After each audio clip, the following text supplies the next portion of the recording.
Hi, hello, and welcome. It is September 25th, 2025. It's Thursday night, which means it's time for Fantasy Football Night in America. Welcome to the latest episode of the FFPC Insider Access Show. My name is Eric Balkman. You can connect with me on X at Eric Balkman. You know me from the RotoViz High Stakes Lowdown, the High Stakes Fantasy Football Hour, and of course the FFPC. You know this guy from Established the Run, no stranger, obviously, to this show as well as he's been on it multiple times. He's going to wow us again for the umpteenth consecutive time.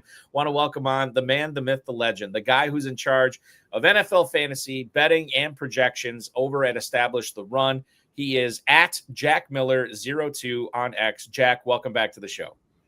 Yeah, thanks for having me on. I hope I can live up to that intro you just gave me, but it's crazy. We're already on to week 4. Feels like it's flying by. So excited to be on here again.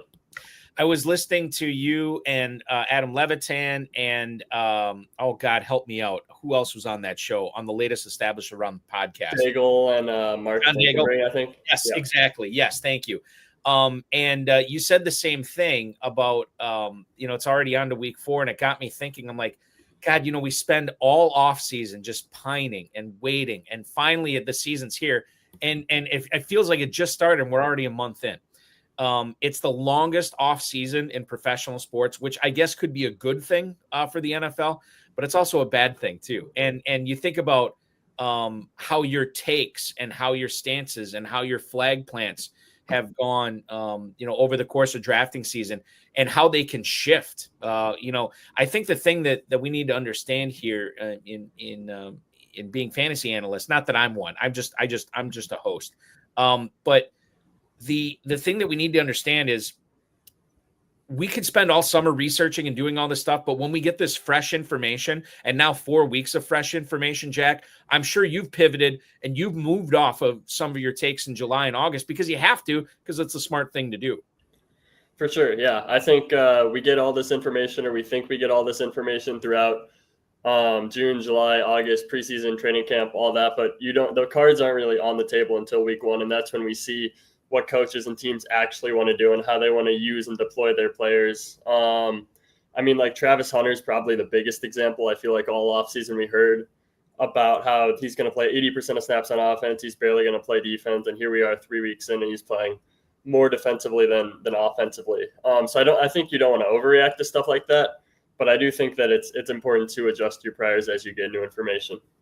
The Hunter thing is it stinks because, well, it doesn't stink because Jack, this wouldn't surprise me at all. In fact, I think it might still be the most likely outcome with Hunter is, he ends up being like a typical rookie receiver where he doesn't offer a whole lot in September and October. But once we get into, November, Thanksgiving, fantasy playoffs, all of a sudden things could just click for this guy. And he's got this uber athleticism, and all of a sudden he's looking like a potential league winner. Which is why I'm not selling on him in redraft leagues right now. I'm holding on to him because I think the best better be yet to come with Hunter, because I haven't seen a whole lot of it. But that's my stance on it. But right now, you're right. I mean, it just, as much as we were excited to see Travis Hunter and catching balls from Lawrence, sort of that whole Jacksonville passing offense. God, we could do 2 hours on that with what a train wreck that's been so far this year. We will get into part of it later on the show tonight. We will go around the NFL in the first segment tonight. Jack and I we'll be talking about the Kansas City pass catchers, especially with the news on Xavier Worthy. Some injuries that we need to get into, CeeDee Lamb replacements. Obviously, we want to figure out what Jack thinks about Amari and Hampton now that Najee Harris is out for the year. And what are we doing with Cam Scadaboo with Tyrone Tracy expected to miss a few weeks? That's the first segment tonight. We'll get into our Thursday night football preview. Seahawks and Cardinals on Prime Video tonight. Zach Charbonnet, breaking news. He is active tonight, to maybe no one's surprise, but how does that affect Kenneth Walker? We'll get into that. Trey Benson, is he a bell cow? I know Jack has some thoughts on this, and we'll get into that as well in the second segment. Final segment, we'll do starter sits tonight. A lot of polarizing players here. We'll get into Isaiah Pacheco, Wan'Dale Robinson, Dallas Goedert, Geno Smith, and, of course, Bo Nix as well. I want to remind everybody, if you are looking for some weekly action with the FFPC Week 4 Weekly Challenge is live. There's no draft. There's no salary cap. You're just picking 10 players or 12 players if you want to play with kickers and defenses. You can win up to $2,500, 10, 30, and 100 team contests right now. MYFFPC.com. Only one player per team. If you want Trey Benson, you can't have Trey McBride. If you want Kenneth Walker, you can't have Zach Charbonnet. Not that you want to do that anyway. MyFFPC.com is where to go for that, MyFFPC.com. Shout out to our producer, the man behind the glass tonight, Sean Engel, pushing all the right buttons. Let's get into it, Jack. The first thing I want to lead off with tonight, Jacory Croskey-Merritt. He missed Wednesday's practice. I do believe, and I have to look this up right now, I do believe he missed practice again today for the Commanders, which is not great when you consider that this is a player that a lot of people were excited about. A lot of people were planning on flexing him out this week, and they can't flex him out if he's inactive. I want to get your thoughts on a guy who has not practiced 2 days this week. And then if he is inactive against the Falcons this week, Jack, are you team Jeremy McNichols? Are you team Chris Rodriguez? Or are you team don't start any Commanders running backs in week 4? I think if JCM misses, I would prefer not to start either of them. But if I had to choose, it would be Chris Rodriguez. I think he'd be a heavy favorite to inherit most of the rushing work. Jeremy McNichols seems like he's more in the Austin Eckler role. If Jacory Croskey-Merritt does play, I mean, it might be even worse just for all of them, just because then you have McNichols still in the Eckler pass catching role, and you've got Chris Rodriguez and JCM splitting the carries. We saw last week Chris Rodriguez came after being a healthy scratch the first 2 weeks, and he out-carried Bill Croskey-Merritt 11-8. Just out of the blue after there was hype going into week 3 about the Commanders expanding Jacory Croskey-Merritt's role. Cliff Kingsbury has said some stuff along the lines of he needs to be better without the ball. We like what he can do with the ball in his hands, but the pass pro, the route running, all the stuff that the rookie running backs sometimes don't have right off the bat, he needs to improve. So I think Jacory Croskey-Merritt is a pretty good example of a rookie we can expect to grow into a larger role throughout the season. But I think in the short term, he's pretty tough to trust with Washington using a 3-man backfield.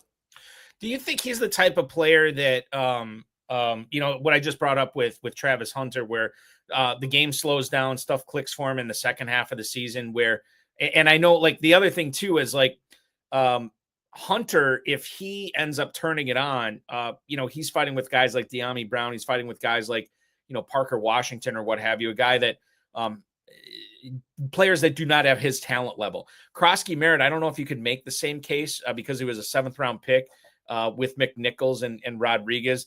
I can't remember.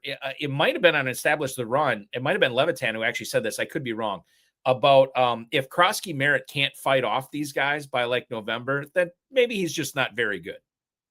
Yeah, I think that's a good way to look at it. I do think that he's a pretty prime candidate to expand his role as the season goes on, just because we already know who Jeremy McNichols is at this stage of his career. He's nothing special. He's a fine pass protector, a fine pass catcher, but he's no one that should prevent a talented rookie running back from taking on a larger role. Now the question is, like you said, is JCM that level of talent where he can push McNichols to the side? And then with Chris Rodriguez, I mean, we've kind of already seen what Washington thinks of him. They made him a healthy scratch weeks 1 and 2. It's pretty clear to me that they don't see him as their long-term answer at running back.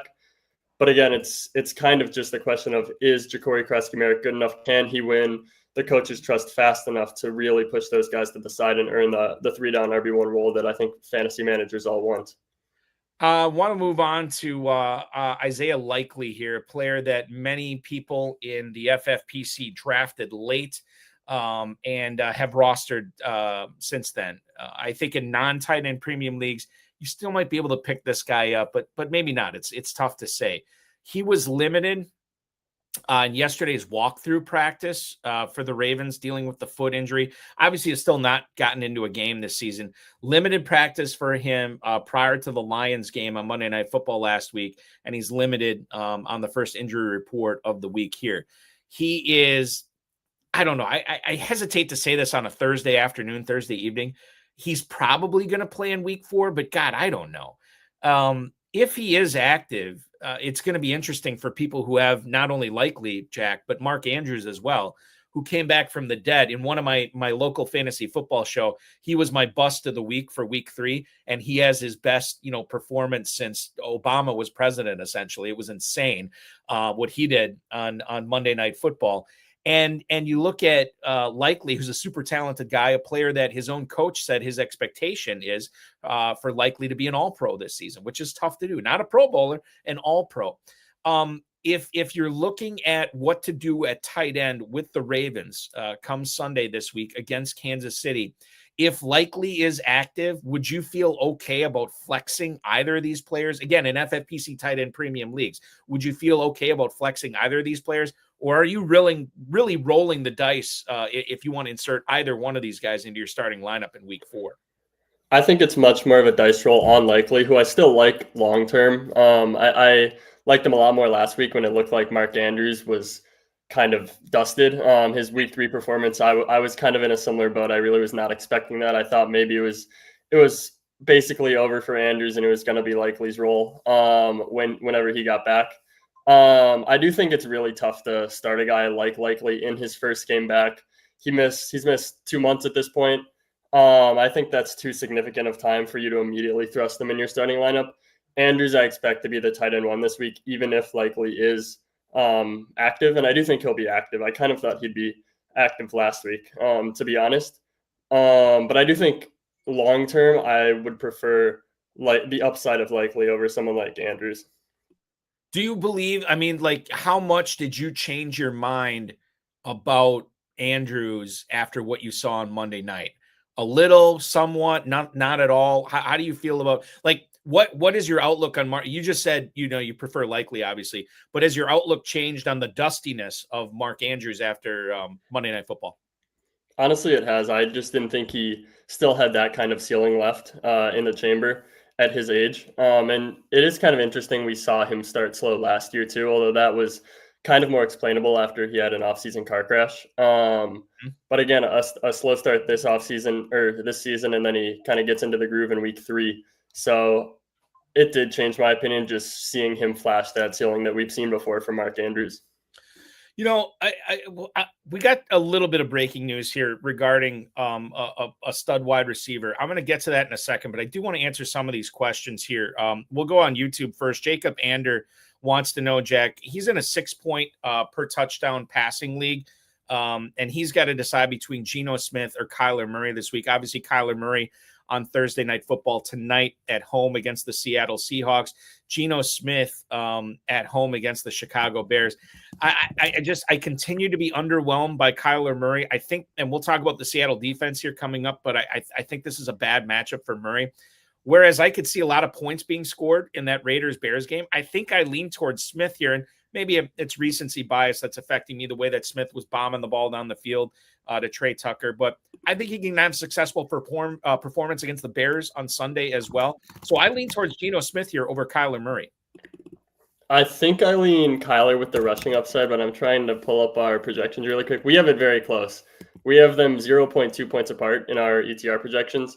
So a very good question to ask. We do have Kyler slightly ahead. So okay. I lean Kyler. So Murray slightly ahead there, and we'll see. I'll bring this up too. Not that this isn't just like the end all be all, but I always like to look at the totals on these games and obviously the spreads. 43.5 tonight with the Cardinals, a 1.5 point home underdog. And then if you go to that Bears-Raiders game, that is in the 425 window, 47.5 with the Raiders, 1.5 points. So yeah, I mean, it's very close. This is why he's asking us, because it's a coin flip here. ETR is saying go with Kyler Murray. Bulky is saying go with Geno Smith. So I know which way I would lean on that, and you probably know which way you should lean on that too. A Manster 23. Yo, do I trade K9 for BTJ PPR? My running backs are McCaffrey, Walker, and Trey Benson. My wide receivers are Justin Jefferson, Devontae Adams, Chris Olave, and Emeka Egbuka.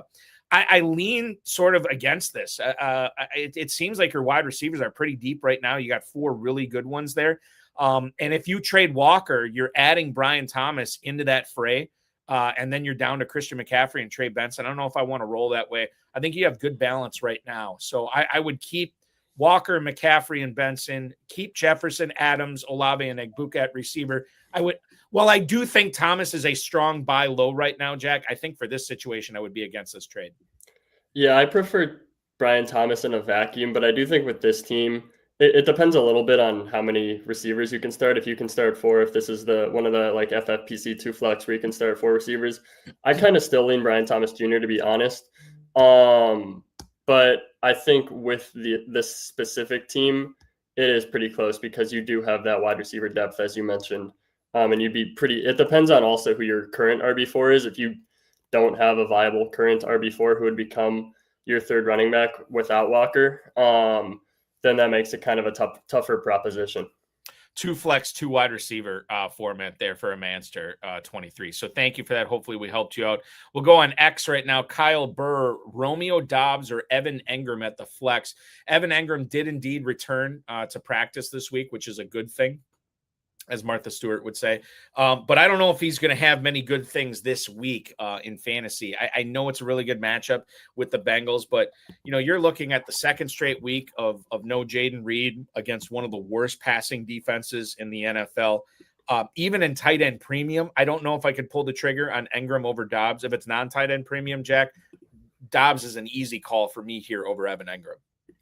Yeah, I think it's Doubs pretty comfortably too. I mean, Evan Engram, he's one of these guys where if the Broncos get in positive game script, Sean Payton prefers to play Adam Troutman, and the Broncos are 7-point favorites over Jake Browning. So I think this could be a floor game for Engram with the game script we're expecting. So I'm going Doubs here. Koo on YouTube right now just made a trade. This is an interesting one. He got Bijan Robinson. He gave up Kyren Williams, Devontae Adams, and Roma Dunze. So you got the best player in the trade, but you did pay the iron price for it here. He gets, I beg your pardon, he gets Brian Thomas Jr. back as well. He has Jonathan Taylor, Justin Jefferson, Drake London. I think we're split, and he's also got Trey Benson. We're splitting hairs here a little bit. You could make the case that you're maybe selling high on Roma Dunze and perhaps Devontae Adams as well. Kyren Williams too. I think that with the Blake Corum timeshare that they have going on there, which is, splitting 75, 25, 70, 30. And that's what Sean McVay says that he wants it to be at. This could be the last week that you could sell high on Kyren Williams. It's tough to say. I don't think you lost the trade. I don't think you necessarily won the trade. It's close, Jack. I don't really have strong feelings on this. I think it's fine. And usually I give the advantage to the player that gets the best asset in the deal. And in this case, I do believe it's Bijan Robinson. Yeah, I prefer the Bijan side slightly. I don't think it's egregious on either side, but I prefer getting Bijan. I think Brian Thomas Jr. sends it over the top a little bit. If you didn't get back Brian Thomas Jr. or got back a much lesser receiver, I'd like the 3 pieces. But Bijan and Brian Thomas are both, in my opinion, pretty high end starters. So I like getting both of them. RGQ on YouTube. I need help starting. This is a half-point PPR format. A flex, 2 running backs, 3 receivers. So you're looking at St. Brown, Nico Collins, Roma Dunze, Keenan Allen, and Quentin Johnston. So let's tackle that first. We got to bench 2 of those guys. In good conscience, I can't really bench any of the first 3. So I guess I have to sit Keenan Allen. I have to sit Quentin Johnston. Is that the way you see it too, Jack? Yeah, we've got a flex here, so we can come back to Keenan and QJ. But I think for the 3 wide receivers, it's got to be Amon-Ra, Nico, and Rome. So half-point PPR, let's look at the running backs. We got to pick 2 of these for him here tonight. Kyren Williams, I still think like this week, you probably still got to get him in your lineup. And then it gets a little messy between Hubbard, Benson, Judkins, and Pacheco. It's close between Hubbard and Benson. I think I lean Benson here as the second running back to go with Kyren Williams. I lean Benson and Kyren too. I agree it's very close between Benson and Chuba. I really couldn't blame you if you went the other way, but I slightly lean Benson. For me, the flex comes down to Hubbard, and then obviously one of these Chiefs receivers, probably Keenan Allen for me. I guess my flex is probably Keenan Allen over Johnston and Hubbard. I beg your pardon. And Hubbard. I think the flex is probably Keenan Allen for me. The Chargers get to go to travel to the Giants this week. That's who they play. And then Hubbard, Chuba Hubbard this week is up against, I just had it. I'm sorry. Hubbard is playing the New England Patriots. Yeah, exactly. So I roll with Keenan Allen here as the flex. Yeah, it's really close between Keenan and Chuba for me. I think I'm with you. I think I'm going Keenan Allen. The volume is just so good right now. Yeah, I mean, this is a good problem to have, and obviously you're gonna be happy you have this depth once the bye weeks hit, which I think they start next week, right, Jack? Do you know offhand? I don't know offhand, but I think it usually starts week 5, so that Week sounds 5, right. yeah. I'm looking at it right now. Week 5 is when it starts with Atlanta, Chicago, Green Bay, and Pittsburgh all on bye. So that's next week. We'll tackle week 4 this week when everybody's got still a really good team, and you don't have to worry about replacements in that lineup. Permar 99, our good buddy, is he needs one from Matthew Golden, Jameson Williams, Hunter Henry. He's leaning towards Golden here. And I listen, who am I to say don't start a Packers receiver against the Dallas Cowboys defense? So I get it. If it is tight end premium, I think that you are looking at a situation where it becomes much closer. If it's non-tight end premium, oh God, you throw Jameson Williams into this too, Jack. This gets really dicey. The Lions are coming off the short week, obviously, as they played Monday Night Football in Baltimore against the Ravens. God, I think, as much as I love Golden, I think I might like Jameson Williams here better. And then if it's tight end premium, it's Henry. Non-tight end premium, I think it's Williams. I don't know. How are you seeing this? This has got me twisted a little bit. I think this is another one that's really close. I think it's JMO if it's not tight end premium. If it is tight end premium, I think it's really close between JMO and Henry. It's not tight end premium. Not tight end premium. I'd probably go JMO there. If picking one, if picking two, it's JMO and Golden. So there you go. Hopefully that helps you out, Permar. And we will be answering more start and sit questions throughout the next couple segments on the show. Jack Miller and from Establish a Run joining us tonight on the show. I want on the FFPC Insider Access show. We have to talk about the Chiefs receivers because this is a little confounding here as we try to figure this out for a 425 game. Correct me if I'm wrong. No, 425 game between Baltimore and Kansas City. And we don't know exactly what's going on with Xavier Worthy. However, if we read between the lines, if we are reading the tea leaves, we can probably, I don't want to say safely assume, but I think we can assume that Worthy is going to be going against Baltimore on Sunday afternoon. Had a shoulder injury caused by one Travis Kelce in week 1. He practiced the following week, but this is actually today was his first full practice since he injured his shoulder. The concern I have here is the early reporting that came out on this, Jack, was that he is going to be used as a decoy. Like you often don't hear reporting like that. I think it was Nate Taylor from ESPN saying he's going to be out there, but he's going to be limited and he's going to be used as a decoy, which is kind of a weird thing to say. Sometimes we hear that a player is active and he's going to be out there, but we don't hear that he's going to be used as a decoy until we actually see it with our own eyes. In regards to Xavier Worthy this week, this not only affects him, this affects Travis Kelce, this affects Hollywood Brown as well. What do you think is going to happen? And knowing what we know publicly about Xavier Worthy's shoulder, what is the proper way to handle guys like Kelce, Brown, and Worthy in your lineups with a late start on Sunday afternoon? Yeah, I'm hoping we get more information between now and 12 p.m. Sunday. Right now, after a full practice, I think it's fine to plan to start Worthy. We don't really see a lot of guys fully practice and then go into a significantly less than normal role.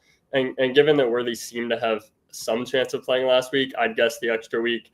And I mean, this is a huge game for Kansas City. I'd guess that they try to get everything they can out of him.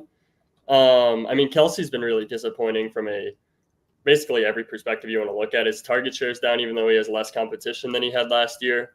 He doesn't look very productive after the catch. He doesn't look like he has the same explosiveness he used to. You still have to start him, I think, just because he's still a tight end one. He's still getting respectable, albeit not elite volume. But Worthy's going to get into what decreased target share he was already getting even more. So it's definitely a downgrade. Same for Marquise Brown. I mean, Juju and Tyquan Thornton are both going to play too. So I think just adding another significant piece to the puzzle in Worthy just ticks everyone down slightly more.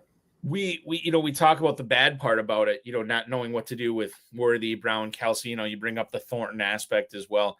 Maybe this is a good thing for Patrick Mahomes. The Ravens have been giving up a lot of points this year, and granted, they've been playing against some pretty tough offenses. But this could be another game where Mahomes actually plays really well. And the fact that you're adding these extra weapons for him, maybe he becomes a better start than Caleb Williams, Drake May, Bo Nix, players like this, even Jordan Love against the Cowboys. I think there's a conversation to be had with that. But to me, this is good news for Patrick Mahomes, obviously. I think so too. But the passing efficiency needs to take a significant step up. Like it's looked really bad for the Chiefs passing offense. Mahomes, excluding week 3, has been really active with his legs, which is huge for fantasy. But I don't know. I mean, it's been just so bad that I don't know if Xavier Worthy can fix it. I think once Worthy and Rashee Rice are back, it's going to look a lot better.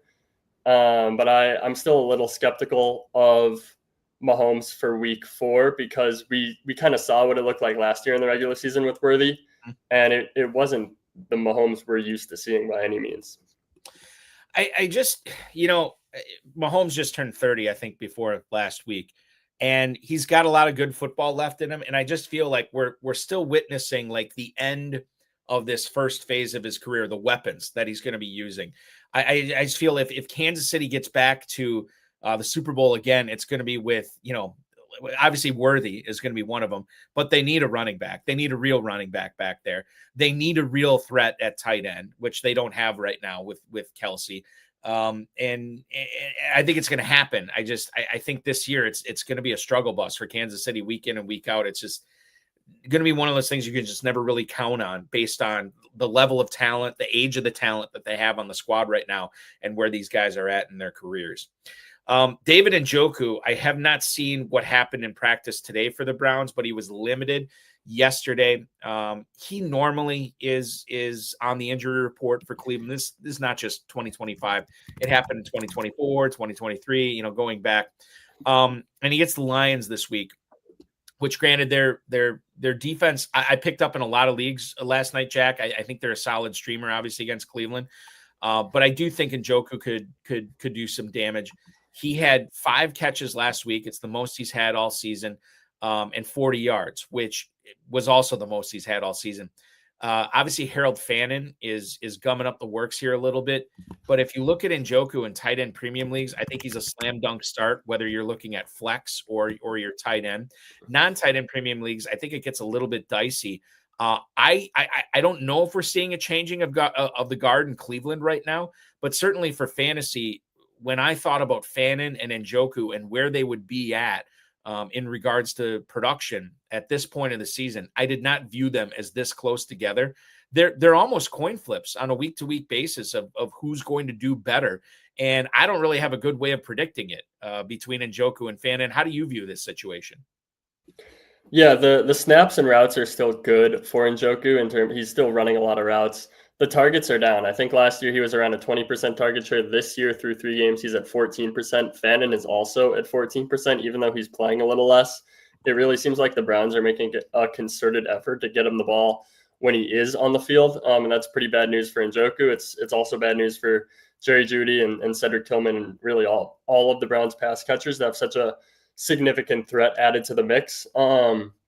I do still agree with you that, I mean, this is a game the Browns are going to be throwing a ton. They're 9.5-point underdogs to the Lions. We know Joe Flacco is going to sling it. And Njoku's still out there enough. He's still getting enough targets to be a viable play in tight end premium leagues. I think in non-tight end premium leagues, he's clearly not a flex option. I think he's a pretty low-end starting option. But I do think that a lot of people probably don't have much better options in non-tight end premium leagues. And so it's fine to trot him out there. He's not someone you're going to be super excited to start every week, but he's a viable option. Sean Engel coming through for us tonight, our producer, saying that Njoku did get in a full practice today, which is good coming up on that game against the Lions this week. That Browns-Lions total is at 44.5, which is interesting. I thought it'd be a little bit higher, but maybe they're just not giving the Cleveland offense enough credit. 10-point favorites are the Lions in the Motor City at 1 p.m. on Sunday. Brock Purdy, what a ride it's been so far for him this season.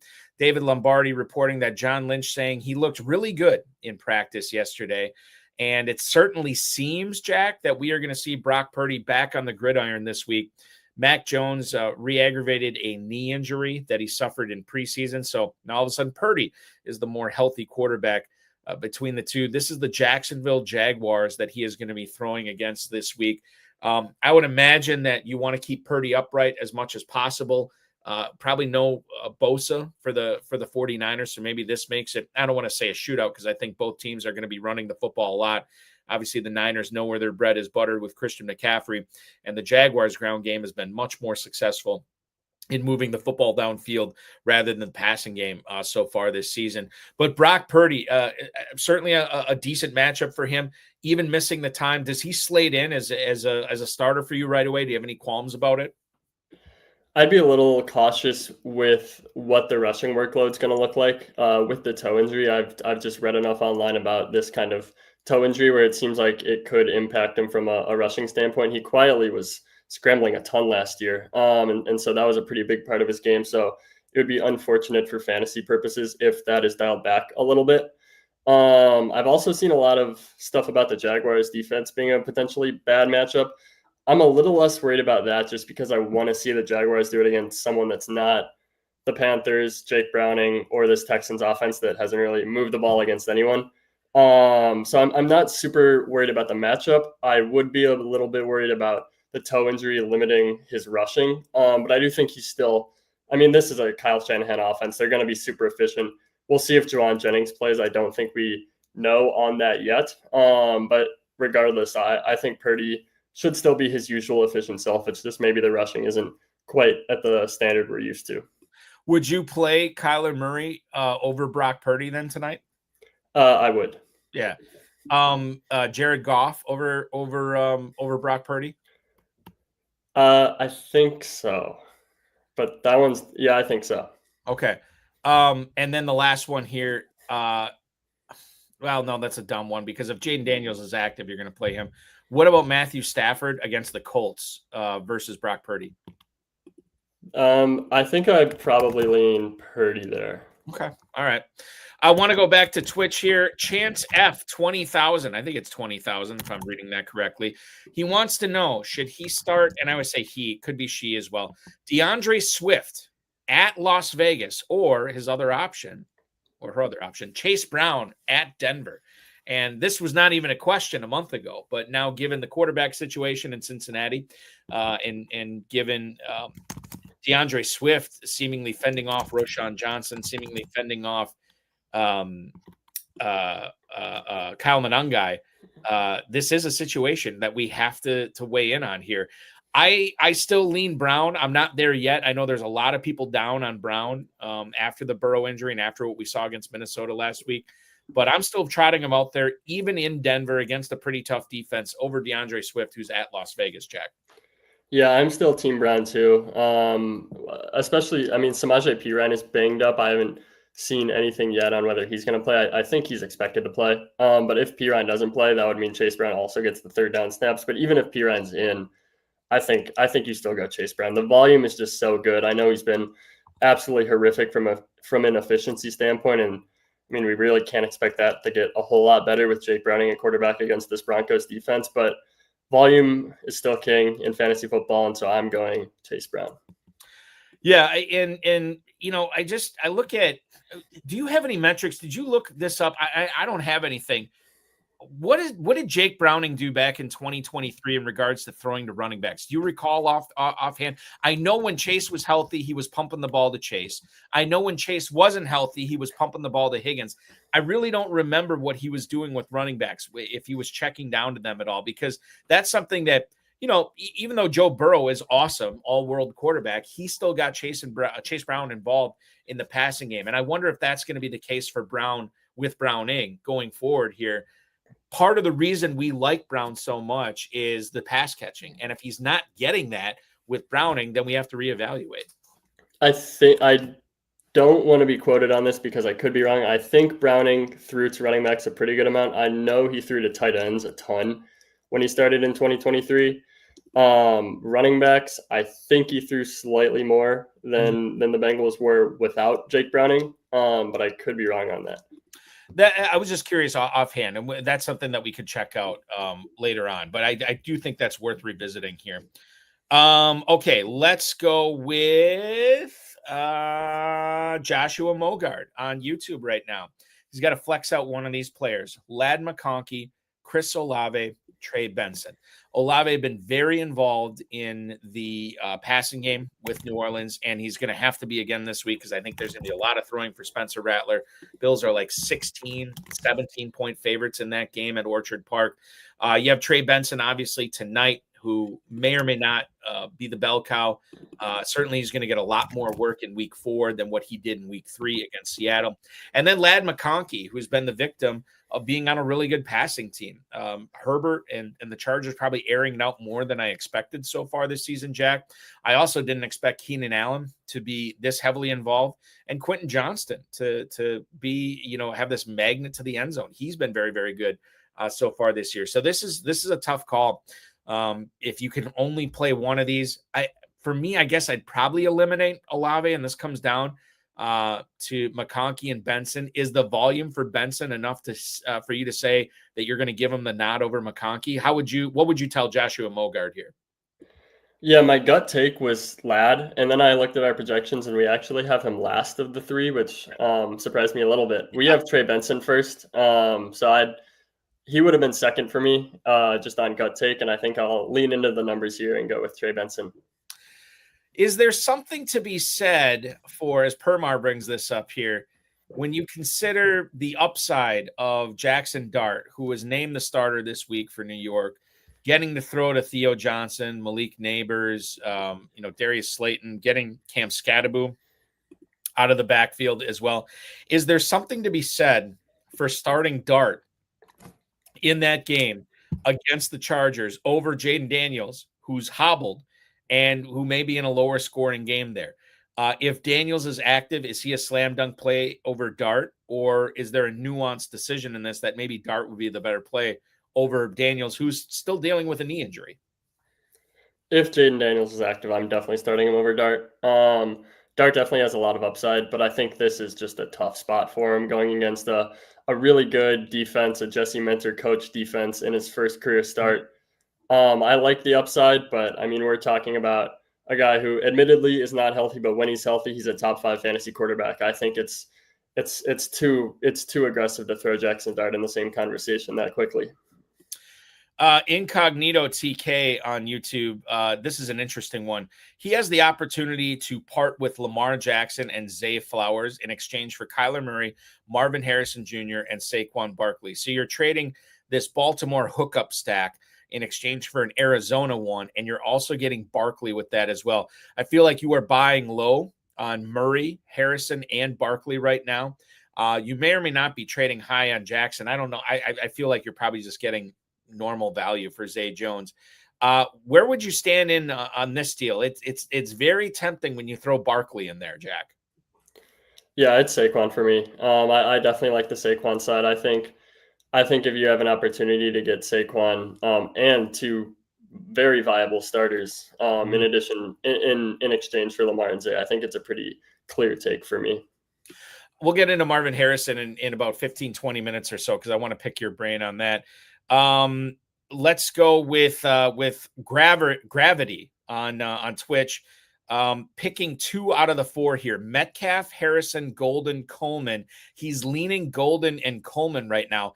I would lean against that. I feel like you got to get Metcalf in there.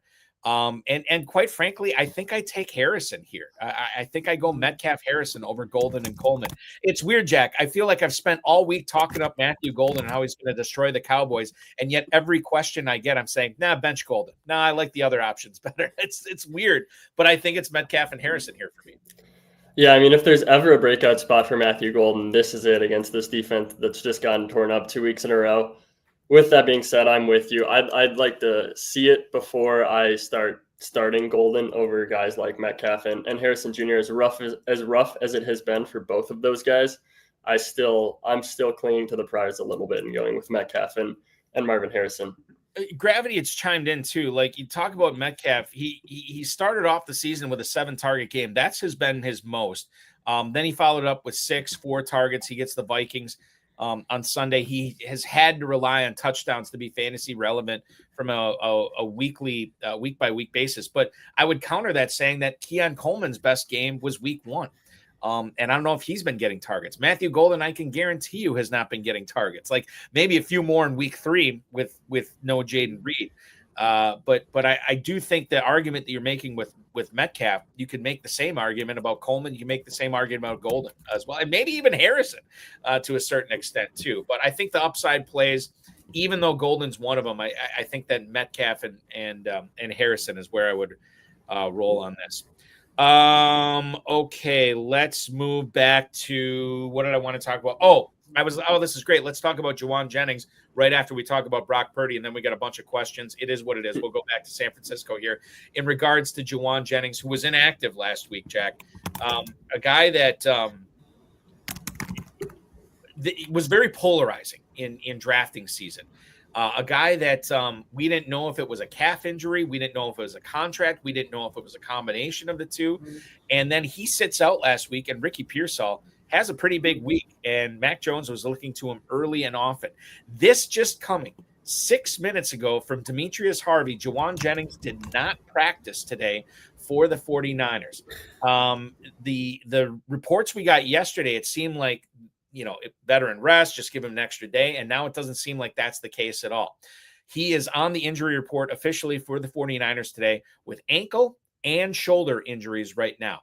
If he gets in a limited practice tomorrow, I feel a lot more confident about flexing Jennings out. But from what I saw last week with Pearsall, and I know we're going back to Brock Purdy this week, but Pearsall, I don't want to say he looks like the real deal, but he looks very, very good. And he's coming into a situation, or Jennings is coming into a situation where he's got to make himself known. He's sort of got to force the issue to get the ball. With Pearsall looking so good, I don't feel real good about Jennings this week, even if he does get in a limited practice tomorrow. Yeah, I think you can start Pearsall for sure, regardless of what happens with Jauan Jennings. On Jauan, I think a lot comes down to tomorrow. I'm a little surprised he's DNP'd twice in a row after it seemed like he was maybe erring on the side of doubtful, but at least semi-questionable going into last weekend. Now it seems like he might be a risk of missing a second straight week. I think hopefully we'll get a lot more information on his actual health before lock on Sunday. I do think that if he's limited, he's a pretty tough start if we don't get any more information. We don't know how much he's going to play. It seems like a more serious injury than we thought maybe at this time last week. So I'm with you there. R. Highland on YouTube, PPR Flex League question, starter set, Trey Benson, Chris Olave, Matthew Golden, or Teteroa McMillan. He says he's not sure if he's all in on the Trey Benson trade, and the potential matchup against Dallas is tough for him to pass up with Golden. He can only pick one of these guys. If it's one, to me, it's not Golden.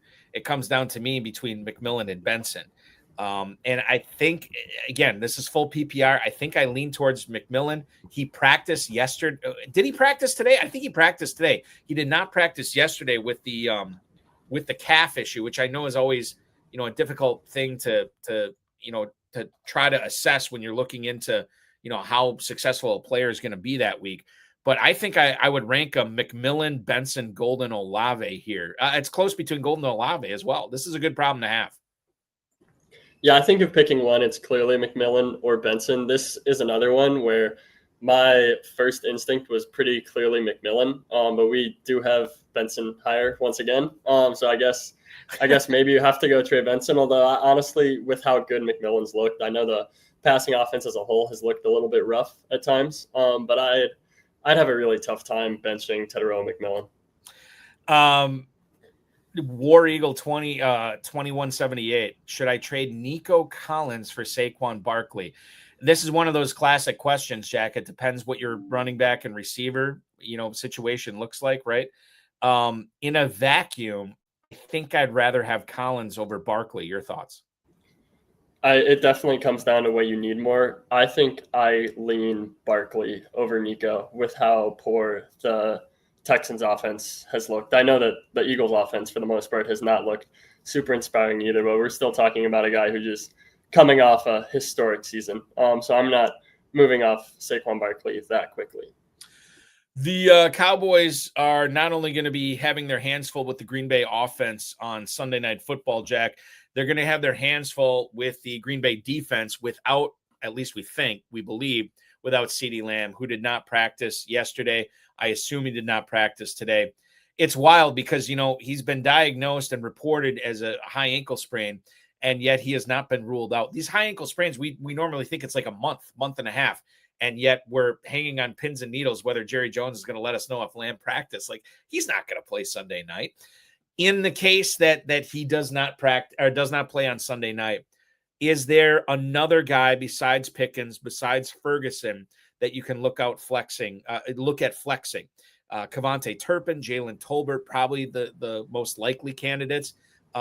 Maybe the question is who do I start between those two guys? Maybe the question is, if you only have one roster spot, who's the right guy to roster on your team that you can deploy out as a flex when the buys hit next week, when CeeDee Lamb, again, we think will not be playing for a while. Yeah, if I only had one roster spot, it would be Kevontae Turpin. I think Tolbert's going to play more. I think the Cowboys probably see him as a more traditional wide receiver and like sticking him in the role vacated by Lamb. But I think we've kind of seen what Jalen Tolbert is at this point, whereas we haven't really seen the upside of a Kevontae Turpin. He's really explosive with the ball in his hands. We know that from his time returning kicks, and he's been a really strong target earner throughout his career. So I don't think he's anything resembling a fantasy starter right now, but I think that he's probably worth adding and seeing if he can grow into more of a full-time role and maybe usurp Tolbert for that second outside wide receiver role with Lamb out. Normally I wouldn't bring stuff like this up, but when you have a defense as bad as Dallas's is, and when you have an offense seemingly that's as talented as the Cowboys, and I know they're missing Booker, their guard, for a while, which is obviously going to hurt Javonte Williams, who's been very, very good this year. Prescott's an accomplished quarterback. Ferguson and Pickens are legit weapons at their respective positions. When you talk about players or a team that can be in shootouts week after week after week, Turpin versus Tolbert, I think, is an interesting discussion to have as far as which one you want to roster and deploy him, whoever that player is, in the right situations here as well. N712 Hockey. Hey, guys, would you start Sam Darnold tonight or Matthew Stafford on Sunday? This is the question that is facing him. Darnold, obviously, facing the Cardinals tonight. Matthew Stafford is at home against the Colts on Sunday. Darnold v. Stafford. I lean towards old Coyote and say Stafford here. And actually, I should bring this up right now, too. I said I had breaking news before on a stud receiver, and that receiver was Devontae Adams, and I'm trying to find it. Adam Schefter, Jack Miller, has said for a second straight day, Devontae Adams did not practice due to a hamstring injury. So we have to take that into account when we say whether we're going to play Stafford or Darnold. I am concerned about Adams, a guy who's on the wrong side of 30, who's dealing with a soft tissue injury and specifically a muscle that can be tricky for wide receivers. If he doesn't practice tomorrow, this is a problem. And a bigger problem for N712 Hockey, he's got to make this decision tonight. Is he benching Stafford for Darnold against the Cardinals on Thursday Night Football? I'm going Stafford there. I do think it's right to be a little concerned on Devontae Adams. You never like to see a Thursday hamstring DNP from an older wide receiver. But I think even if Devontae doesn't play, I think I still even lean Stafford. I just think that there's much more scoring upside in that game than Darnold, who can kind of lean on this Seahawks defense a little bit against the Cardinals offense that has not been as high flying as the Colts, which is not something I thought I'd say 3 weeks ago, but here we are. We had a ton rolling in on Twitch right now. Broly 619, yo, start Kyron Williams, Omari and Hampton, or Jordan Mason. Here's a fun little twist. Non-PPR. We don't often see these questions, but we get it tonight. Hampton at the Giants, Kyron Williams at home against the Colts, and then the other one was Jordan Mason, who is at Pittsburgh, technically at Dublin against the Steelers. PSA, get your lineup set early for that 9:30 a.m. Eastern time kickoff on Sunday. God, you got to bench one of these guys. I like them all. Maybe with Blake Corum eating into the volume for the Rams, you bench Kyren Williams here. I think that's what my instinct is telling me. Hampton doesn't have to deal with Harris. Mason doesn't have to deal with Jones. So I think I might sit Kyren Williams here, Jack. Yeah, I mean, if this is your decision, you're probably in pretty good shape regardless of who you start. I think I lean Jordan Mason in non-PPR. I just think the rushing workload is going to be so good with Carson Wentz under center. They're going to really lean on Mason, and he's looked really effective so far. But if you had to sit one of them, because he can start two of them. I can start two? Yeah. I'm probably Mason and Hampton as well. Hampton should be pretty close to maybe like 90+% snaps, which is something we so rarely see at the running back position. But with Hassan Haskins as his direct backup, I think that he could really flirt with that. So the next one we have is from Drunk Goldfish 00 on Twitch. He's got to pick one of these players: Trey Benson, Calvin Ridley, or Jerry Jeudy. Jerry Jeudy, obviously at the Lions. Trey Benson tonight against the Seahawks, and Calvin Ridley, to me, who's at the Texans, unplayable right now. This is Benson, and I don't think twice about it. Yep, I'm with you. This is the first one where I don't have to look at the projections to tell me Trey Benson. This is pretty clearly Benson. I can't, Jack. I can't remember if we answered this before. We may have, but Derek Abreu has a chance to start Trey Benson tonight or Chuba Hubbard. This is PPR. I would say Benson over Hubbard here. I think that's what I said before as well. Yeah, I think Benson. Okay. And then R. Highland on YouTube. This is another Vikings question. Do you think that Jordan Mason is going to relinquish touches when Aaron Jones returns? And if so, does it go anywhere close to a split? I lean back to what we were talking about all offseason, that this was always going to be a split between Jones and between Mason, given what the draft capital that the Vikings gave up, and then obviously signed Jordan Mason to that contract extension as well. So yeah, I think it's very close to a split. I think Mason gets more of the rushing carries. I think Aaron Jones gets more of the passing catches, as it were. And we go back to how it was in week 1 and week 2. I don't think there's any reason for me to believe it's going to be any different. Yep, I'm with you. I don't think they're going to just banish Aaron Jones to a handcuff role. I don't think that makes much sense. Even if Mason is the superior rusher at this point, which he might be. I mean, Jones still ran very well last year, but Jones is definitely the superior pass catcher. So I think it makes sense to keep both involved once Jones is back. Chance F 20,000 again. Tight end question: Sam Laporta or the resurgent Dalton Kincaid? Nate Polvolt from Optimus Fantasy co-hosted this show with me last week, and we were basically talking about how we'd given up on Kincaid. He's a sit, even in tight end premium. He's got to show us something first. Well, Jack, show us something he did, because Kincaid had the best game of his season so far last week, maybe his best game in the last 2 years. And now all of a sudden it is a question about Laporta versus Kincaid. Laporta at home against the Browns. Kincaid obviously in the massive favorites, or playing on the Bills, who are massive favorites at home against the Saints. I'm a weak man. I can't make the call to start Kincaid over Laporta, so I still roll with Laporta here. Yeah, I'm with you. I know it's a tough matchup for Laporta against the Browns defense that's playing awesome, but I think this Detroit offense is so good that it's still going to be able to move the ball and score points. Kincaid definitely has touchdown upside again in this matchup against the Saints, where they're massive favorites. I mean, the Bills are going to be super efficient on offense, but there is a big pass volume question. I mean, they're 17, 16-point favorites. If they get up 14 and a half, we might not see many second half pass attempts. So I like Laporta here. The conversation about Amari and Hampton that we've had tonight has mostly been like, starter sits or whatever. And people, myself included, I benched him in one league where I was deep at running back last week because I needed to see something first. And now Najee Harris is going to be out for the year. Jim Harbaugh confirming that Harris has torn his Achilles in the week 3 game against the Denver Broncos. Non-contact injury. He's 27 years old. Hopefully he bounces back and finds a home somewhere in the NFL next year. But this is awful. A guy coming off a quote unquote superficial eye injury in a fireworks accident on July 4th. to week 3 in the NFL where he tears his Achilles. The question that we have to ask is not necessarily, hey, is Amari and Hampton suddenly startable again? No. The question I want to ask you, Jack, Jim Harbaugh said Kamani Vidal was the next man up. And I don't know the context behind this quote, but I do know that Vidal was inactive throughout the season, whereas Hassan Haskins was playing in front of him. When I submitted my waiver bids last night in my leagues, I don't know if I put in anything on Vidal, but I did put in some low to modest bids on Hassan Haskins. Always, playing in these deep leagues, you're always trying to get the guy behind the guy.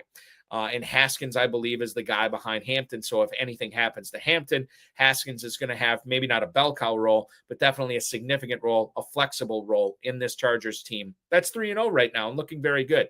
Your thoughts on Haskins versus Vidal? If you could only roster one, is it Haskins? And how strong do you believe that Haskins would have a semi-startable role if anything were to happen to Omari and Hampton? Yeah, I saw that quote and I thought it was pretty interesting given that Haskins had been the one who was actually active. I prefer Haskins for that reason. That being said, if Hampton were to go down, I think it would be a little hard to have much confidence in Haskins as a long-term option. Harbaugh also said in that press conference, I believe, that the Chargers want to look into adding more running back help. So I think that's something to be aware of with Hampton, and definitely something to be aware of with both Haskins and Vidal, that if Hampton goes down, I think they have to add a running back. I do think Haskins is the one to roster, though, given that he's been active. I just think that if Hampton goes down, I don't think the upside is a top 20 running back. I think he's someone who maybe you could start in the flex. Want to get to a couple more things before we get into our Thursday night football preview here. Ezekiel Estrada, good evening, gents. Kenneth Walker or Trey Benson tonight. He has to start one of these guys. To me, slam dunk, Zach Charbonnet active, which means it's got to be Trey Benson that you start over Kenneth Walker. Yeah, I'm with you. Charbonnet, full practice all week. Maybe he's a little limited, but we know Trey Benson's not going to be limited. We know that it's his backfield now with Connor out, so it's Benson for me. Did the Cleveland Browns running back situation get a lot cleaner after the Packers game last week? Quinshon Judkins, Jack, 18 carries, 94 yards. He gets into the end zone. He caught a pass for 1 yard, so granted he wasn't heavily involved there. We know Jerome Ford has still been out there in 2-minute situations, passing down situations. Dylan Sampson still gumming up the works. But Quinshon Judkins, the fact that this guy missed all of training camp, all of preseason, and in his second or third game or whatever it is, he's getting 18 carries. I wonder what this guy is capable of with proper preparation. I've been pretty impressed so far. Yeah, I was honestly totally shocked at how they used him in week 2. Immediately making him, I think he had 10 of 20 running back carries in week 2, even though he had 2 practices in the previous 2 months, which I thought that was super impressive. I thought week 3 was equally impressive when he had 18 of 19 running back carries for the Browns. Like you said, Jerome Ford's still getting all the pass down, so that kind of limits Judkins' upside a little bit. But I think it's very clear that they view Judkins as their running back of the future. I think the next question is, how much is that actually worth to be the RB1 for the Cleveland Browns? Joe Flacco is the starter for now, but once they go to Dylan Gabriel or even Shedeur Sanders, I think this offense could be really ugly. I think Judkins should still be in line for basically all of the carries because that's what they've indicated so far. But 15 carries on a team that's not going to score a lot of points in a minimal passing game role isn't all that enticing for fantasy. The last thing I want to bring up is Brian Daboll saying that Tyrone Tracy is expected to miss a few weeks. Very interesting that Tyrone Tracy started that week 3 game, and even though Scadaboo really came on in week 2, now you can't. Daboll can't screw us up with Tyrone Tracy anymore. It's Scadaboo's show. I did put in some meager bids on Devin Singletary just to get the guy behind the guy in New York for some of my deeper leagues. But this is very exciting for Cam Scadaboo. And quite frankly, when I'm looking at my lineups on Saturday and Sunday morning, I feel like I'm breaking ties in favor of Scadaboo as my flex or as my second running back here, especially with Jaxson Dart. This is really, really cool to see. I'm pumped for Scadaboo here. Yeah, I think Scadaboo is definitely a fantasy starter in week 4. I think Singletary is going to have some involvement. I don't think Brian Daboll wants Scadaboo playing 90% of snaps, like we might see with some of these higher end guys like Campton, as we mentioned previously. I think Singletary is still going to play, but I think Scadaboo's going to be the favorite in all situations. I think early downs, late downs, goal line. I think he's going to have an edge over Singletary in all three facets. I think they trust both running backs in all three facets, so I don't think that it's going to be a 20 touch workload for Scadaboo. But I think he's a fantasy starter. Yeah, definitely a fantasy star, especially when you get flex out two spots in the FFPC. Not only can you do that on a season-long basis, you can do it in the weekly challenge. The FFPC Week 4 weekly challenge live at myffpc.com. Win up to $2,500, no draft, no salary cap, just pick 10 or 12 players. Whoever you want on your team, you just can't have multiple players from the same team. myffpc.com is where to go for that. We will take a very short break. We'll be back in about a minute and a half with our Thursday night football preview. We've talked about a lot of these players, but some of them we haven't talked about. Torrey Horton, Elijah Arroyo, and FFPC tight end premium leagues. What about Amari DeMarcado as far as rostering him with James Conner out for the year? And we'll talk more about Kyler Murray, Marvin Harrison, and both defenses tonight. He's Jack Miller from Establish the Run. I'm Eric Balkman. The FFPC Insider Access show rolls on right after this. Folks, let me talk to you about my favorite weekly platform to play on. You know, we all play Dynasty and we all play Redraft, but we got to find some place to play weekly. And the FFPC Weekly Challenge is my favorite. If you're like me and you're tired of the constraints of salary caps or having to do a draft to make a team, or even having to play against these people that are stacking up the same team, stacking up certain games, and you feel like you have to put in a million entries or have to have those certain stacks to win, then come play over at FFPC. Really, the only main rule that you have to deal with is that you cannot select multiple players from the same team. I'm going out and I'm trying to find the best of the best of the best players and put them into a lineup. And that's what you can do over at my FFPC. You can go out and you can take the number one running back in Bijan Robinson, and you can also have Saquon Barkley. As long as they're not in the same team, you can put them all into a lineup, right? And there's 4 flexes for this, so there's a lot of flexibility.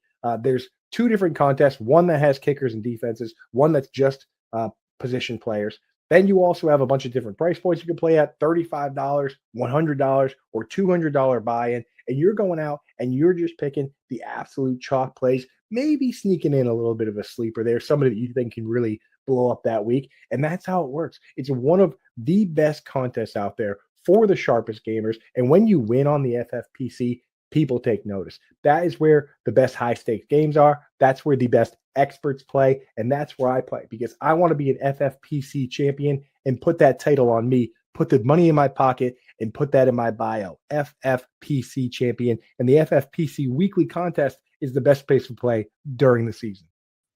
Always good to hear from Andrew Cooper from Fantasy Alarm, and check that out, myffpc.com, your home for the FFPC Week 4 Weekly Challenge. $2,500 at stake, 10, 30, 100-team leagues, 1 player per team. Just submit your lineup.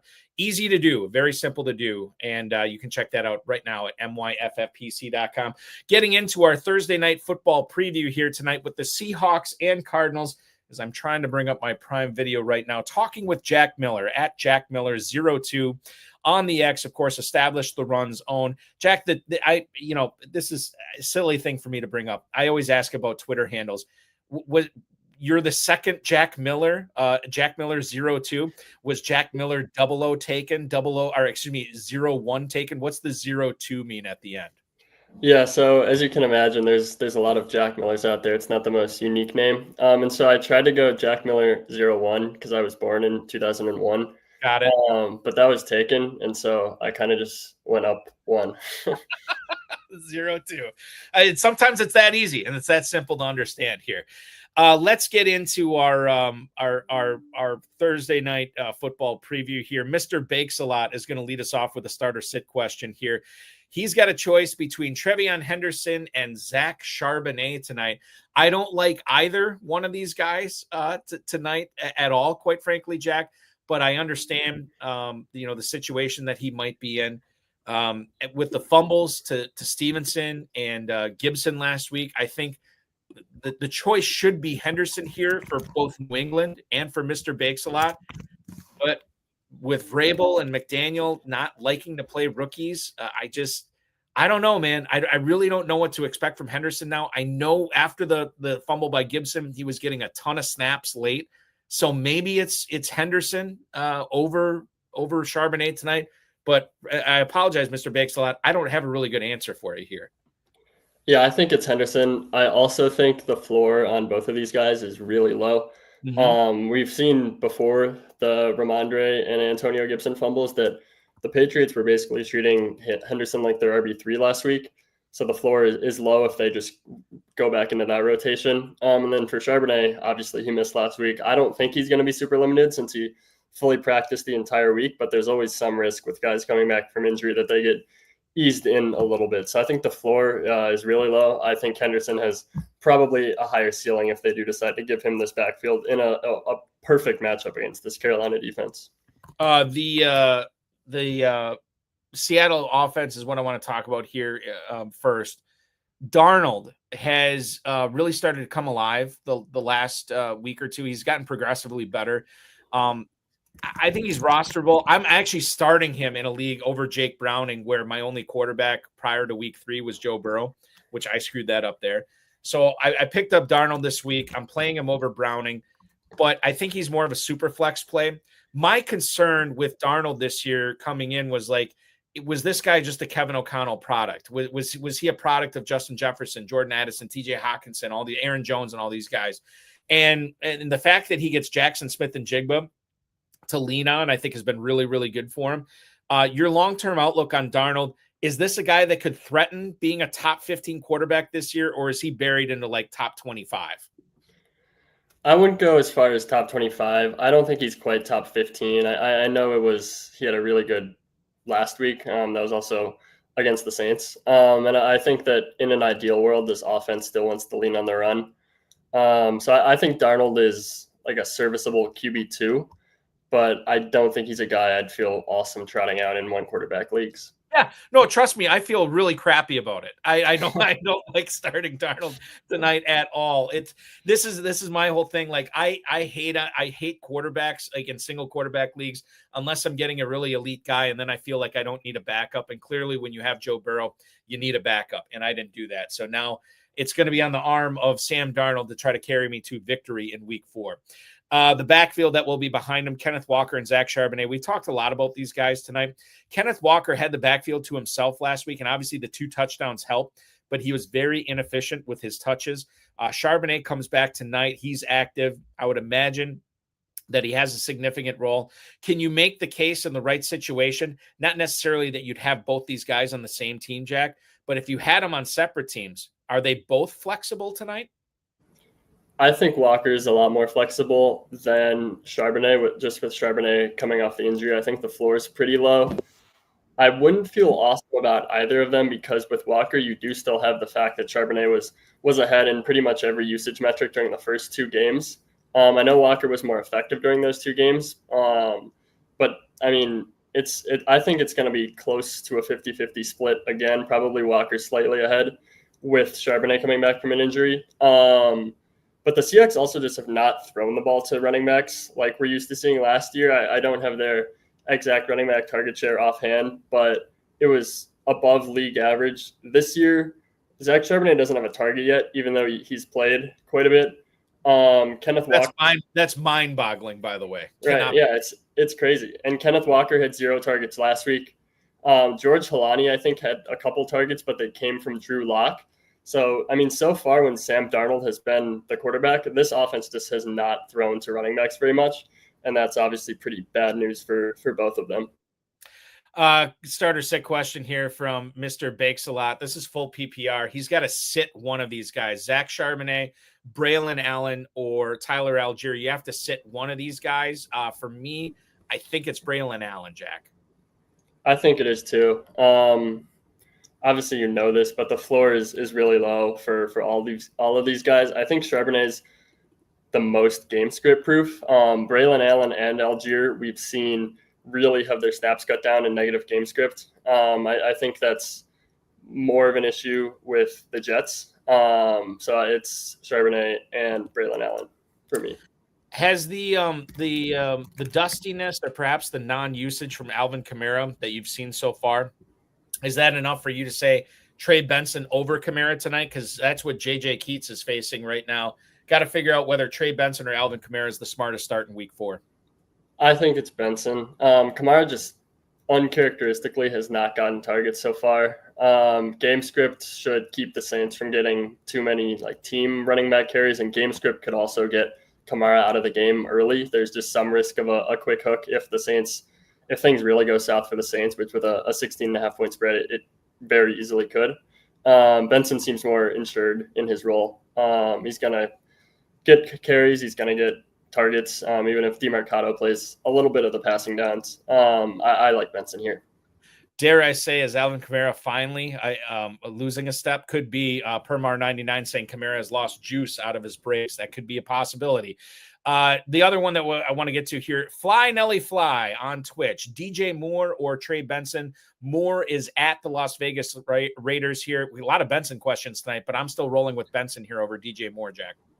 Yeah, this one's Benson for me. DJ Moore's role just has not been what it has been in previous years, and honestly what I expected it to be going into the year. It really seems like Rome Odunze has taken a strong grasp of the wide receiver 1 role. So I like Benson here for sure.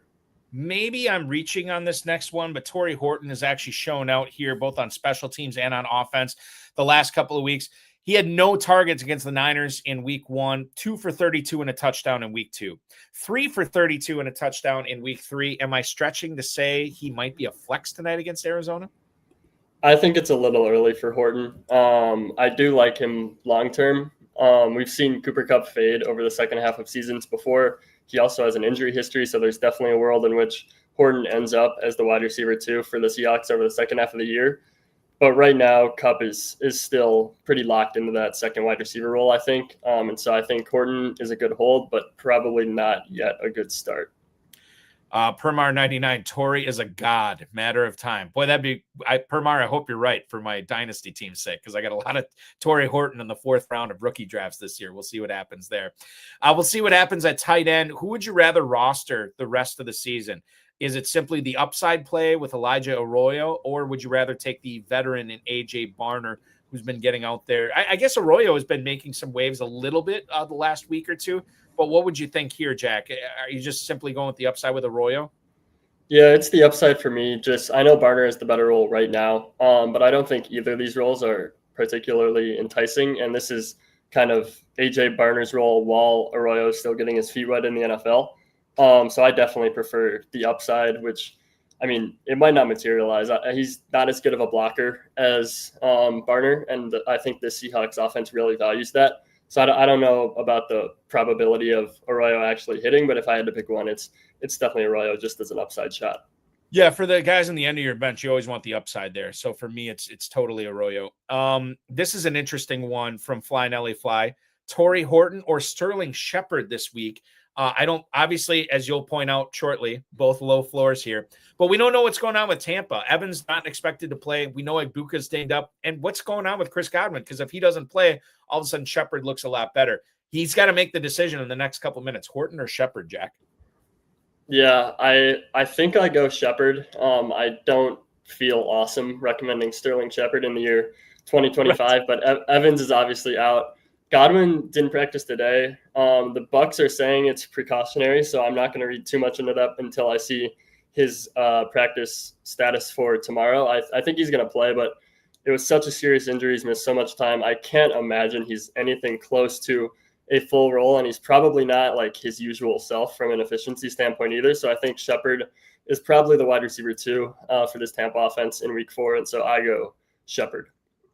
We're coming up on kickoff here, so I want to get this last thing in, and then I want to expand this out to some more of a wide scoping questions on Kyler Murray, Marvin Harrison, Trey Benson, so on and so forth.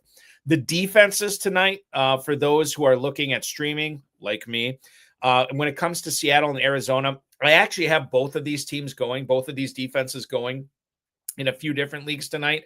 Do you have a feeling, like, what's your take on starting Seattle or the Arizona defense tonight as far as streaming goes for defenses? Yeah, I think both are fine. The total's not too high. I prefer Seattle just because it's a better defense. The Seahawks are also very small favorites, so the Panthers or the Cardinals are like implied for marginally fewer points. But yeah, I think both are fine in a low total game. That could be kind of a slog, but I prefer Seattle if I was given the option. Your two-screen experience is about to start. Jack and I will take you through the first quarter here tonight, let you know what's going on with fantasy takes on each and every drive and play tonight as the Seahawks and Cardinals set to kick off in just a couple of minutes here. Speaking of these two teams, I think I've delved into everything I want to talk about with Seattle, but the Cardinals, I think, are a conundrum right now, man. Like Kyler Murray, there's been people, it seems like people in the industry, people I've talked to, high stakes players I've talked to, seemingly since 2023, they have said, I'm out on Kyler Murray. I'm just done. We've seen the best of him. We've seen what he can do, and I just don't envision him taking this next step forward here tonight, or this year, I should say. Kyler Murray said before the start of the season that he was going to run more this year, which I think I'd have to check the stats. I think he has been running a little bit more, but a lot of the same stuff we've been saying about Kyler Murray the last couple of years, we're saying again already in 2025 here in late September. Is this deja vu again for Kyler Murray, that he's just going to be this type of player that has this tantalizing upside, but just never seems to deliver on it from a fantasy standpoint? Yeah, I think we know what Kyler Murray is at this point. And I think it's a top 12 fantasy quarterback. I think it's a usable fantasy quarterback and someone that should be rostered in pretty much every league. But I don't think he's going to ever challenge a Lamar Jackson, a Josh Allen for really the upper echelon of fantasy quarterbacking. With that being said, I think that's okay. Like, I think most of the guys around him, like Patrick Mahomes, I don't think is ever going to challenge those guys again. I don't think Jared Goff, like there's so many guys who are fine fantasy starters who just don't have the upside to challenge the elites, just because the elites at quarterback are so good now with how much they run. Kyler is running a little bit more this year, or at least they're designing a little more for him this year. I'm not sure on the scrambles exactly, but his designed run rate is up. So yeah, I think Kyler's a fine fantasy starter. I don't think he has like top 3 upside. And there's value in that, as you pointed out. For people who like waiting on quarterbacks, who don't want to invest in quarterbacks in single quarterback leagues, I think Kyler Murray is a perfect quarterback to have on your team, where if you don't have a better matchup this week, chances are, because of Murray's running ability, he's going to provide you with a nice fantasy floor. So that makes sense there. Let's go to Marvin Harrison next, who just first play from scrimmage, he catches an 8-yard pass from Kyler Murray. So Harrison obviously off on the right foot, little wide receiver screen as he gets out of bounds. And oh my God, Jack, do you have this game on right now? Are you watching this? Hold on, you might be on mute, or you're. Oh, sorry, I was on mute. I'm not watching it. Okay, I don't have the TV, but I have the ESPN Gamecast up. Okay, perfect. But the reason I bring this up, the Cardinals are wearing these all white uniforms, white helmets, red socks.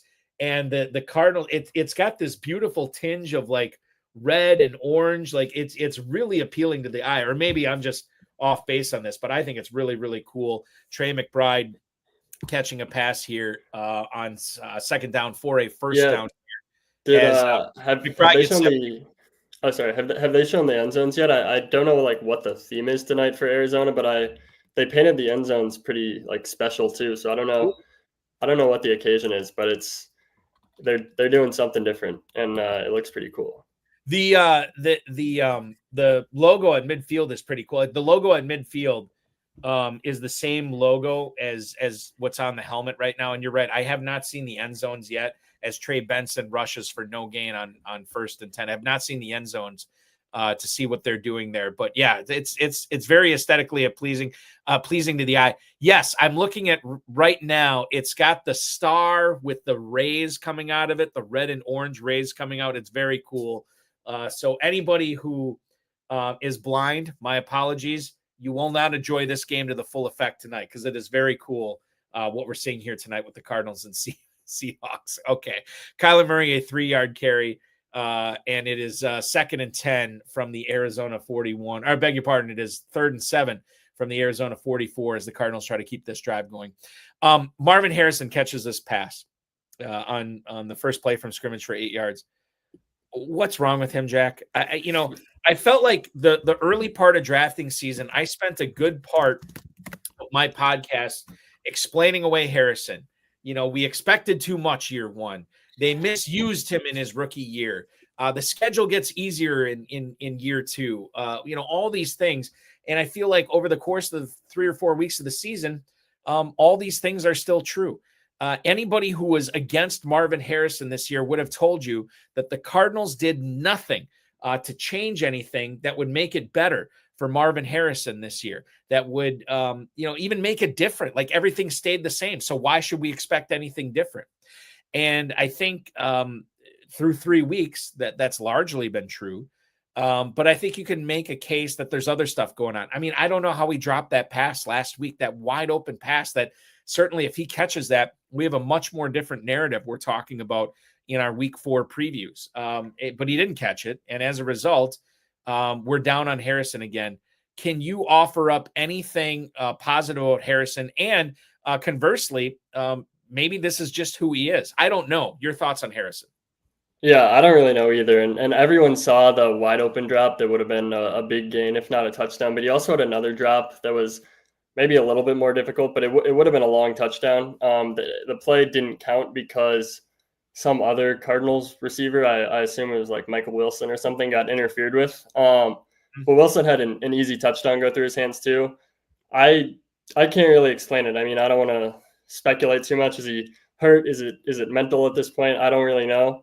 I guess the positives are that while he has not shown like top tier upside, the volume is still respectable. He had a 21% target share as a rookie. He's at 19% through 3 games this year. That's still fine volume. It's just not what was expected of him coming out of college, hyped as this generational wide receiver prospect. Like, he's still a usable fantasy asset, I think. It's just we were hoping he'd take a step forward, and through 3 games, we haven't seen it yet. The running back situation changed from week 3 to week 4 here, with Trey Benson now coming up to be the lead running back. Guys like Amari DeMarcado, Bam Knight, Michael Carter falling in behind him. Our best wishes go out to James Conner for a fast and speedy recovery. Think about everything that guy's been through in his life. Having this ankle injury is probably nothing for him, so he's going to fight through it and hopefully get back on the field for week 1 next year. You had some interesting things to say about Trey Benson on the Establish the Run updated 150 podcast that came out this week. And I think this is prescient for anybody thinking that, it's Trey Benson bell cow season. Yeah, it could be, but there's some other things to take into account before we just all of a sudden anoint Benson as this guy that's going to be getting all these targets, all these snaps, and all this fantasy production. Yeah, I'm actually curious. I haven't had a play update, but it's 3rd and 7 for the Cardinals right now. Is it Benson out there? Can you see, or is it? I'll interrupt you. The play happened a long time ago. I have the ESPN thing up too. I don't know why it's not updating. Murray, I didn't see who the running back was. Murray threw a deep pass, sort of like a deep out or a deep slant to, I think it was Michael Wilson. It was incomplete. And they have since punted, and now Darnold is taking over for the Seahawks. But I did not see what running back was out there on 3rd and long. Got it. I think Nathan Yonke, the PFF guy who's really good with the snap counts, it was DeMarcado out there on 3rd down. Previously, we had seen the Cardinals use Benson on 3rd down, and so that was kind of the upside case for him. That was why I was pretty bullish on him after week 1. I thought they're finally using Benson on 3rd down. If James Conner goes down, all of a sudden we've got a 3-down workload. It seems like Arizona wants to involve 2 running backs regardless. So I think now that Benson is in the Conner role, DeMarcado is going to be in the role that was previously Benson's role. I do think Benson has a better role than Conner had because DeMarcado is going to take fewer carries from Benson than Benson was taking from Conner. So it's a great role for Benson. I don't think it's like a 3-down role like we might see from Jonathan Taylor, McCaffrey, Omarion Hampton. But it's still a strong role. But I think DeMarcado is pretty much confined into that pass game role now.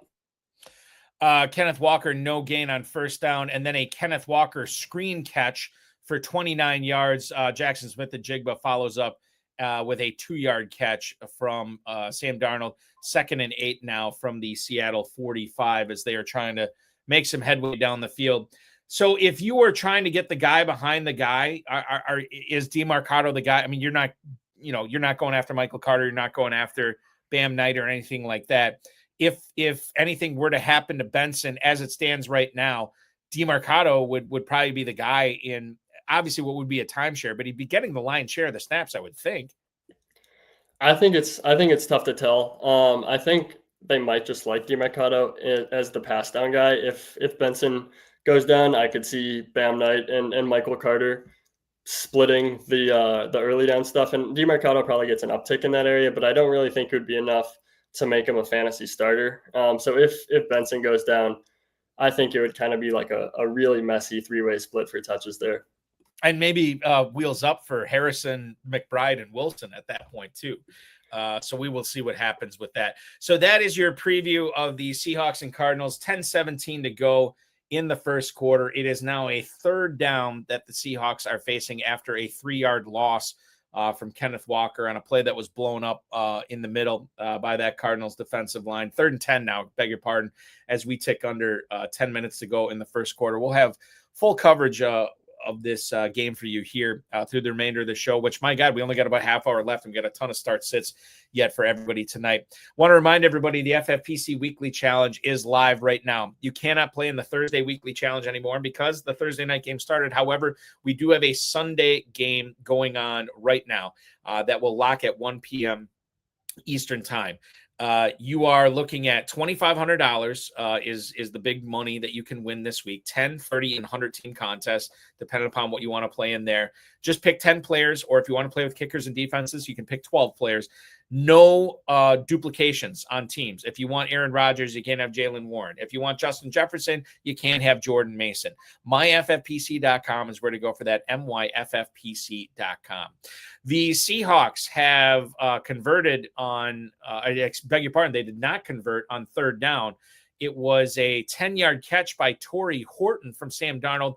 They go for it on 4th and 1, and Zach Charbonnet is stuffed for no gain as the Cardinals now take over from their own 48, 9:02 to the first quarter. They're going to take a break on Prime Video. We're going to take a break right here. We'll be back before they are, answering your start and sit questions right here on the Better Sports Network. It is FFPC Insider Access with Eric Balkman and Jack Miller from Establish the Run. Don't go anywhere. We're helping you out for your Week 4 teams right after this. Folks, let me talk to you about my favorite weekly platform to play on. We all play Dynasty and we all play Redraft, but we got to find some place to play weekly. And the FFPC Weekly Challenge is my favorite. If you're like me and you're tired of the constraints of salary caps or having to do a draft to make a team, or even having to play against these people that are stacking up the same team, stacking up certain games, and you feel like you have to put in 1 million entries or have to have those certain stacks to win, then come play over at FFPC. Really, the only main rule that you have to deal with is that you cannot select multiple players from the same team. I'm going out and I'm trying to find the best of the best of the best players and put them into a lineup. And that's what you can do over at MyFFPC. You can go out and you can take the number 1 running back in Bijan Robinson, and you can also have Saquon Barkley. As long as they're not in the same team, you can put them all into a lineup, right? And there's 4 flexes for this, so there's a lot of flexibility. There's 2 different contests, one that has kickers and defenses, one that's just position players. Then you also have a bunch of different price points you can play at: $35, $100, or $200 buy-in. And you're going out and you're just picking the absolute chalk plays, maybe sneaking in a little bit of a sleeper there, somebody that you think can really blow up that week. And that's how it works. It's one of the best contests out there for the sharpest gamers. And when you win on the FFPC, people take notice. That is where the best high stakes games are. That's where the best experts play. And that's where I play, because I want to be an FFPC champion and put that title on me, put the money in my pocket and put that in my bio. FFPC champion. And the FFPC weekly contest is the best place to play during the season. Want to welcome you back to FFPC Insider Access here live on the Better Sports Network for Fantasy Football Night in America. We get about a half hour left to answer your start-sit questions. Jack Miller from Establish the Run hopping aboard tonight to try to tackle Week 4 and try to get ahead of everything to make sure that you're setting yourself up for the best possible success going forward this season. In fact, I want to remind everybody, myffpc.com is where to go for week 4 success in the weekly challenge. 10, 30, 100-team contest, $2,500 is much you can win. 1 player per NFL team. That's at myffpc.com. No draft, no salary cap, just fun. Pick your players and get it going there at myffpc.com. The Cardinals have thrown an incomplete pass to Trey McBride on first down, and they will have it 2nd and 10 from their own 48 here. Jack, a question from Kai Flynn on YouTube has a trade question. Should Kai trade Bijan Robinson and Ladd McConkey and getting Jonathan Taylor and Zay Flowers? Which side of that trade would you rather be on, given that you're giving up a running back and a receiver to get a running back and wide receiver? Yeah, I think it's pretty close, but I think at this point, Jonathan Taylor is probably the most valuable asset in fantasy football. And so it's, with how disappointing Ladd has been as well, I think it's JT and Flowers for me. I would agree with you. I think that's where I roll with it. Although it is very close, because I think Taylor is at the peak of his powers right now, and Bijan Robinson you might be getting at a bit of a discount.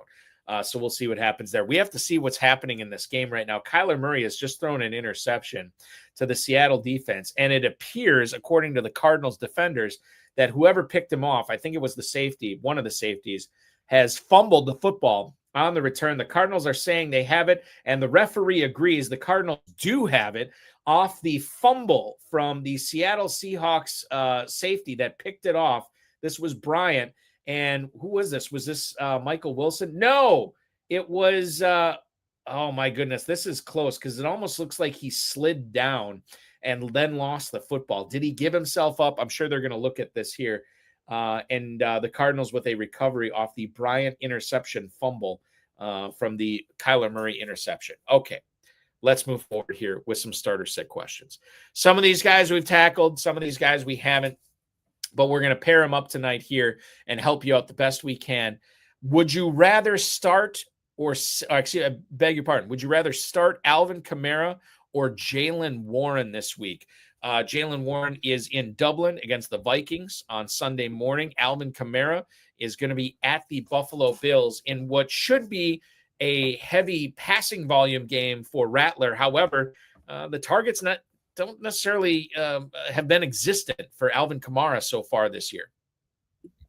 Yeah, this would be Jaylen Warren for me. He's been the early down back for Pittsburgh all year. It seems like as of the past couple weeks, he's taken over for Kenneth Gainwell on pass downs too, and it seems like he's just kind of the 3-down guy for the Steelers at the moment. He hasn't been as efficient as we're used to seeing from Jaylen Warren, but I mean, it's not like Kamara's been particularly efficient either, and it's not like we can expect Kamara to be super efficient in this game environment. So I think Warren here. Are you I said at the start of the year and throughout drafting season, Jack, that I thought we could squeeze one more year of fantasy goodness out of Alvin Kamara in New Orleans. I'm starting to doubt that statement. What about you? Is this it for Kamara? Is he dust? Is this a player that has been drafted as sort of like a high-end running back too that's going to slip into borderline flex going forward? Yeah, he might be. It's mostly the lack of targets that's concerning for me, and it's pretty strange with just how consistent he's been as a pass catcher throughout his entire career. I mean, even if he's lost a step, you'd think that they'd make more of an effort to get him the ball, but they just haven't so far. And I think that has to rebound at some point, but will it rebound to the levels we're used to seeing from Alvin Kamara? Probably not, just given how slow of a start it's been. I still think Kamara's a fantasy starter. I just think that maybe relative to preseason expectations, we need to temper how we look at him moving forward. The question that we have from Ray C. And Ray, I think you might have posted something in YouTube earlier that I made a mental note that we were going to get back to, and I don't know if we ever did. So if you asked us something tonight that I didn't bring up, please post it again. But right now we'll answer your starter sit question here. He needs to bench one of these guys here, Jack. Is it Teteroa McMillan, who is at New England this week? Is it Emeka Egbuka, who is at home against the Eagles? Or is it J.K. Dobbins, who is at home against the Bengals? I know he's got the best matchup, but in full PPR, I think it's Dobbins is the one I'm benching. I'm playing McMillan. I'm playing Egbuka. A lot of question marks with the Tampa wide receivers. You know, I don't even think Egbuka's listed on the injury report, so I really like him this week. Dobbins is the guy I probably sit, although I could easily be wrong on this. Yeah, it's definitely a great spot for Dobbins as big favorites over Cincinnati. I do think you have to sit him with these two receivers as your other option. I mean, Egbuka is the easy first option for me. I think with Evans out and with Godwin probably operating at far below 100%, Yeah. I think that he should get peppered with targets. And then it comes down to McMillan and Dobbins. And McMillan's just getting so many targets, and he's looked really good.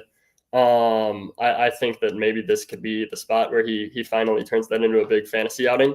So I'm going with the rookie receivers. The situation with this one is something Jack and I are of the same mind on. I just watched a replay of that interception that Kyler Murray threw.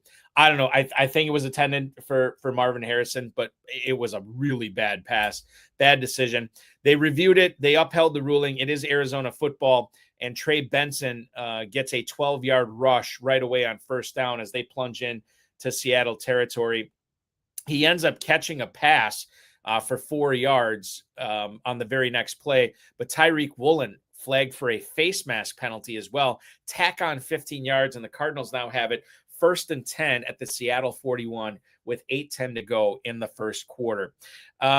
Nick Chubb or Isaiah Pacheco is our next starter sit here. Limited upside with both of these guys, and quite frankly, limited floors as well.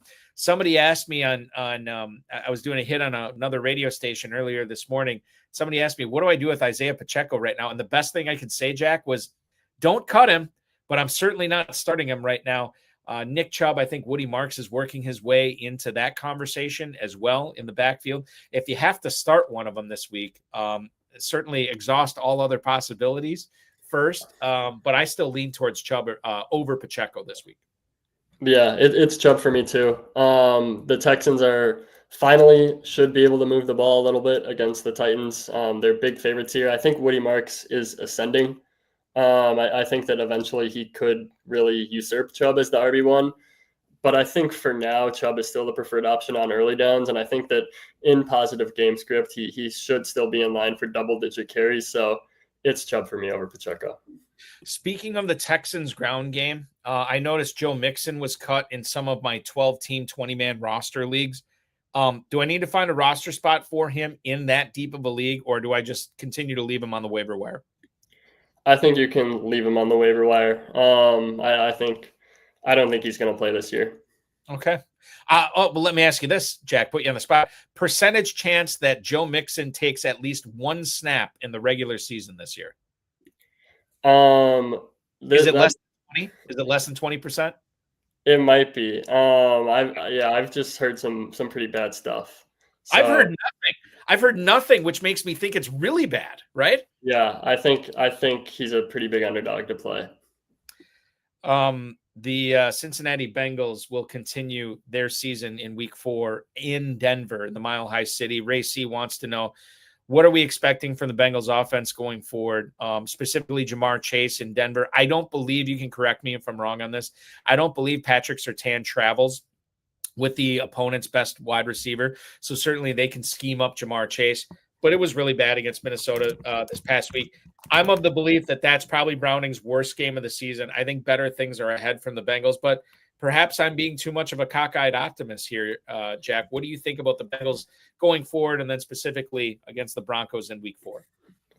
Yeah, I think Surtain does shadow a pretty decent amount. So I'm sure the Bengals will try to get creative and get him away from Surtain. But I mean, it is like Surtain is the defensive player of the year, but it's still Jamar Chase. I don't think it's like Surtain's going to totally shut him down and limit him to 0. It's definitely a downgrade relative to most matchups, though. And with Burrow out, it's definitely a downgrade relative to where we were taking Chase in the preseason. I do think that Chase is probably less impacted than someone like T. Higgins, who's, I think, more dependent on Joe Burrow moving the ball and scoring points and getting touchdowns, whereas Chase is more of a playmaker with the ball in his hand. So as long as Browning can get him the ball 5 yards down the field, there's some chance Ja'Marr Chase makes the play. Whereas if T. Higgins catches the ball 5 yards down the field, it's probably not going much further. I think Chase, he's still a very clear fantasy starter. Like, you're never benching Ja'Marr Chase regardless of who's under center. I think he's probably like a low-end wide receiver one. Higgins is the guy. He's the guy you consider benching, right?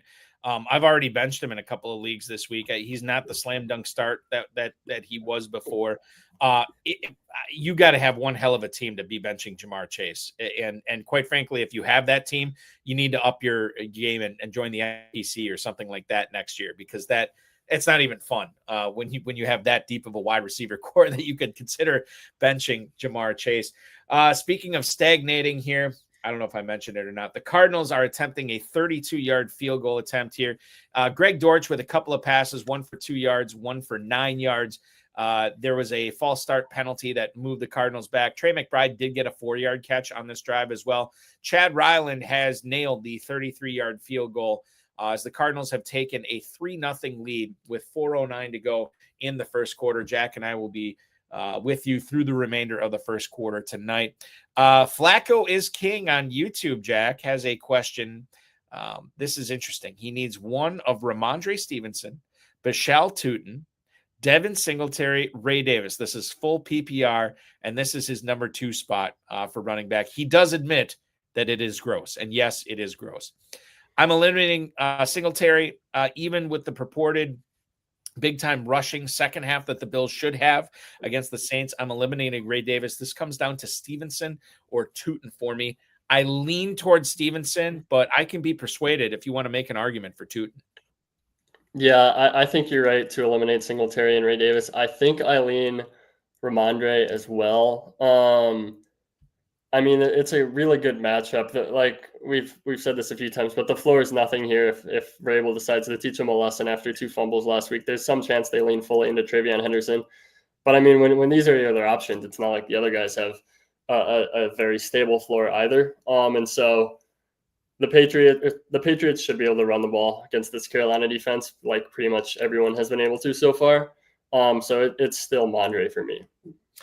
Yeah, I mean, I wouldn't overthink it. Tutin's on the injury report as well. Not saying that he's not going to play. Your thoughts, Jack? I don't know if you took a strong stance on this Jacksonville running back situation prior to the start of the season, but obviously it's changed with the Tank Bigsby trade. What are you looking at from Jacksonville right now? Is this ETN's backfield, or do you think Tutin is going to be taking it away from him before the calendar turns to 2026? I think it's ETN's backfield right now for sure. I think ETN's like a definite fantasy starter in the short term. Tutin has looked really good so far, and I thought it was meaningful that they gave Tutin a goal line carry. I think it was from like the 1 yard line last week, and he scored on it. And then there was that screen pass that everyone saw in week 2 where he made the defender miss and trotted in. So I really like Tutin as an upside shot.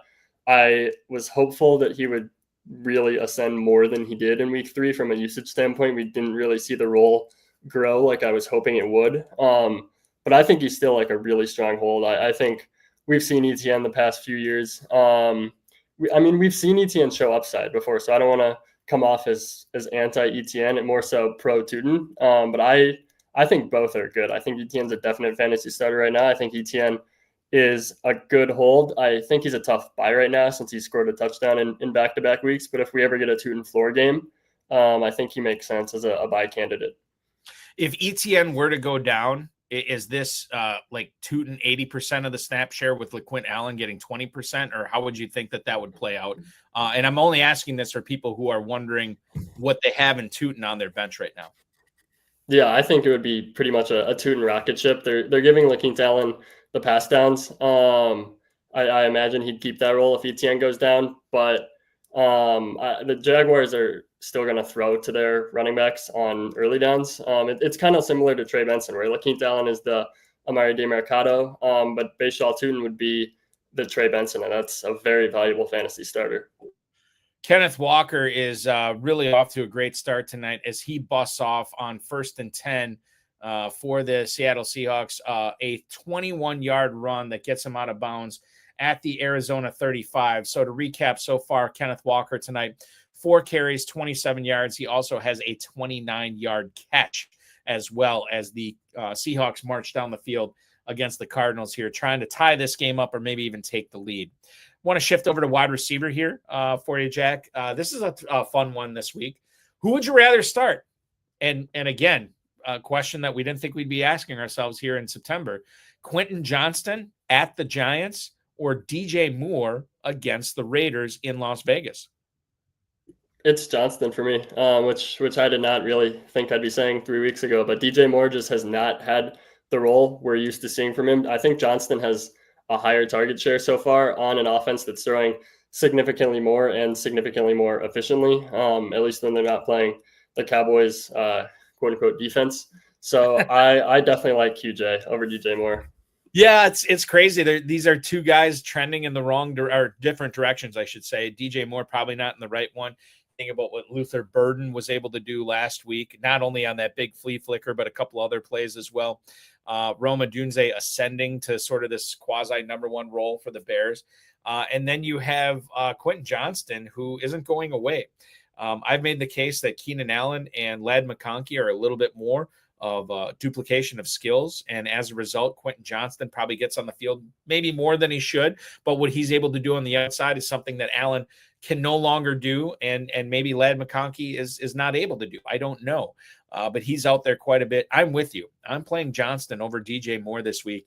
I don't want to say I'm not thinking twice about it, but I feel pretty good about this decision. We have another Kenneth Walker run for 8 yards and a Cooper Kupp sighting all the way down to the 16-yard line for Arizona. It is a 11-yard catch for Cooper Kupp on 3rd and 2, and now the Cardinals have it 1st and 10 at the no, I take that back. They no longer have it 1st and 10. Sam Darnold has thrown a touchdown. It is not to Kupp. It is not to Smith and Jigba, Walker, Charbonnet, or even Elijah Arroyo. A.J. Barner gets in the end zone on a 16-yard touchdown catch from Sam Darnold. The Seahawks have taken the lead. Nice little wheel/fade route there for A.J. Barner. Well set up. He was open, and the Seahawks have a 6-3 lead. The extra point is pending. The Seahawks have completed the drive, 9 plays, 77 yards. The Jason Myers extra point is good. 3:04 to go in the first quarter. The Seahawks now on top of the Cardinals, 7-3. Jerry Jeudy and Wan'Dale Robinson. A lot of people will have both these players on their team, and they're in a conundrum this week based on what Jeudy did at the end of last year, what he's doing this year, and then what Wan'Dale Robinson did in week 2. My God. The monkey wrench into this conversation right now, Jack, is Jaxson Dart starting now for the Giants this week. And I know a lot of people believe that this is a really, really good thing for Wan'Dale Robinson. It may or may not be. I don't know. They get the Chargers this week at home. Jerry Jeudy travels to Detroit to take on that Lions defense. You can only play one, Jeudy or Robinson. I think it's Wan'Dale for me. The average depth of target for Wan'Dale has gone from, let me pull up exactly what it was. It was 5.1 last year, 5.5 the year prior. It was 3.3 in week 1. In week 2, it was 16.7. And then last week it was 21.3. So we know that he's a strong target earner, and they're finally actually throwing the ball down the field to him. Obviously didn't really complete those passes last week, but in week 2, we saw the upside case. And Jeudy has not really earned targets at the level we saw over the second half of last year. It's pretty crowded there with Tillman, with Njoku, with Fannin. Jerome Ford's a little bit involved too. So I like Wan'Dale, even though I don't think the matchup is great for Dart against this Chargers defense. But I think the volume and now the better usage from a downfield perspective makes me lean Wan'Dale Robinson. The ADOT for Robinson is not something I had on my bingo card this year. Certainly, we have not seen him used like this since his days as a Kentucky Wildcat, and it's been very pleasant for us. We would love to see it, obviously, if we have Robinson on our team. Regarding the targets with Jeudy, he's gone 8-8-5. Only 5 targets against the Packers last week. He only caught 1 of those passes, but that was kind of a knockdown, slug it out, drag it out type game. And he goes to Detroit this week where I think they're going to be passing. But to your point, maybe it just means more for Fannin. Maybe it means more for Njoku and players like that. Tillman, you think about Jerome Ford and all these players that Flacco's been throwing to this year. I think I'm with you. I think I'm starting Robinson over Judy. If for no other fact, and I always bring this back, and this is why I'm not a fantasy analyst, fantasy football is supposed to be fun. I think Wan'Dale Robinson is a more fun start with Jaxson Dart throwing to him this week over Jerry Jeudy. So that's the way I lean on that. Over to tight ends. Let's get to Nashville and talk about Chig Okonkwo this week. A tight end that I think a lot of pundits out there are expecting bigger things, predicting bigger things for him as the season goes on. He gets a tough matchup in Houston this week against that Texans defense. Brenton Strange, who's been very good so far for the Jaguars, especially last week, 6 for 61, 62, something like that. He goes to San Francisco. So they're both on the road. You can only pick one. I feel like I'm leaning more towards Brenton Strange on this, given his volume lately.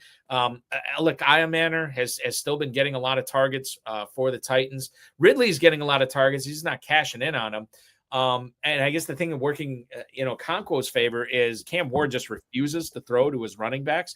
But if you could only pick one this week and you have to start either Strange or Okonkwo, Jack Miller from Establish the Run, which way are you rolling? I'd also be going Strange, mostly just as a function of the matchup. I mean, Cam Ward he hasn't been bad, but I mean, the Titans offense has looked pretty bad overall.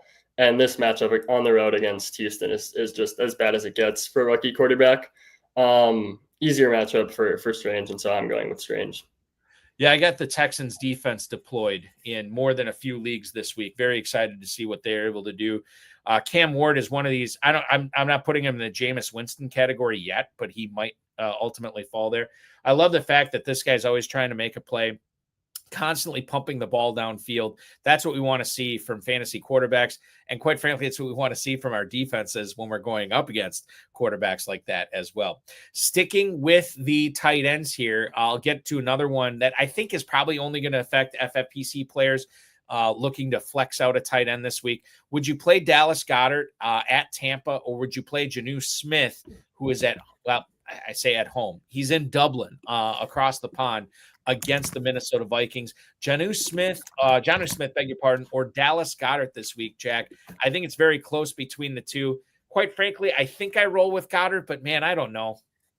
Yeah, I think I go Goedert too. The pass volume for the Eagles has just been so bad, but I think the scoring upside for this team is just a lot higher than it is for Pittsburgh. And so often tight end production is just who falls into the end zone. And I think you can feel better about the Eagles putting up points, as bad as it's been for them so far, than Geno Smith. The whole running thing that they're doing in Philly, I mean, they can't continue to do this, right? I mean, we're going to see A.J. Brown. We saw A.J. Brown bust out last week, but we're going to see more consistent play from Brown and Smith and Hurts in the passing game, right? Or are we not? I don't know what to think. I just get so fed up with watching how this Eagles team wins games this year. And God bless them, they don't care about fantasy, nor should they. They're just all about winning games, but it has been annoying to watch. Yeah, it's not an aesthetically pleasing brand of football, but it works, and it worked for them last year. They were more pass heavy than they were last year. They were pass heavier last year, but it was mostly just from a volume standpoint. The pass rate is not that different.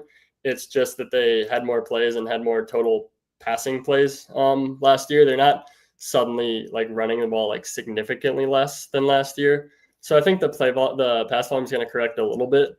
I still think it's going to be the lowest volume pass offense in football, but maybe closer to like 27 pass attempts per game as opposed to 22, which makes a pretty sizable difference. Totally, especially when you're considering that a lot of people invested some serious draft capital into A.J. Brown, Devonta Smith, and quite frankly, Saquon Barkley, who needs some of those catches as well. The first quarter has come to an end. Kyler Murray was sacked for an 8-yard loss on 2nd and 7, and then he runs for 4 yards on 3rd and 15. When they resume on Prime Video, it will be with a Cardinals punt from their own 21, sending it back to Sam Darnold. We press on here. JG on YouTube right now, Jack, wants to know if we would trade Breece Hall and Amon-Ra St. Brown in exchange for Jamar Chase and Devon Achane. Now, Breece Hall, certainly, I think things are looking up for him. This coronation of Braylon Allen that a lot of people saw happening during drafting season. Certainly has not happened. You have Amon-Ra St. Brown, who a lot of people said the ascension of Jameson Williams was going to happen this year under the new John Morton offense. It was going to be a Williams offense rather than a St. Brown offense. That has been widely exaggerated as well.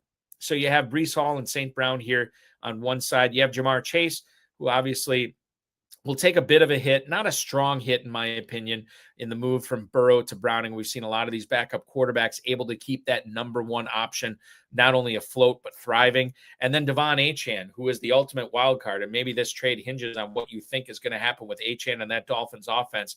I'm still bullish on him for whatever reason, even when that offensive line is bad, even when the offense in general is bad. Achane always seems to be doing numbers. He's been very efficient, both in the running game and in the passing game. This is a coin flip for me. I'm trying to figure out which side I'd rather have. I think it's Chase and Achane, but man, it's close. Yeah, I spent that whole time thinking about this because I wasn't sure either. I prefer Amon-Ra to Chase, and I prefer Achane to Breece. I think for me, the gap between the running backs is bigger than the gap between the wide receivers, and so I lean Chase and Achane as well. But I think this is one of the fairest trades we've talked about so far. So JG, hopefully that helps you out. Jack and I are both signing off on this deal to trade Hall and St. Brown and get Chase and Achane and go with God on this. We'll see what happens.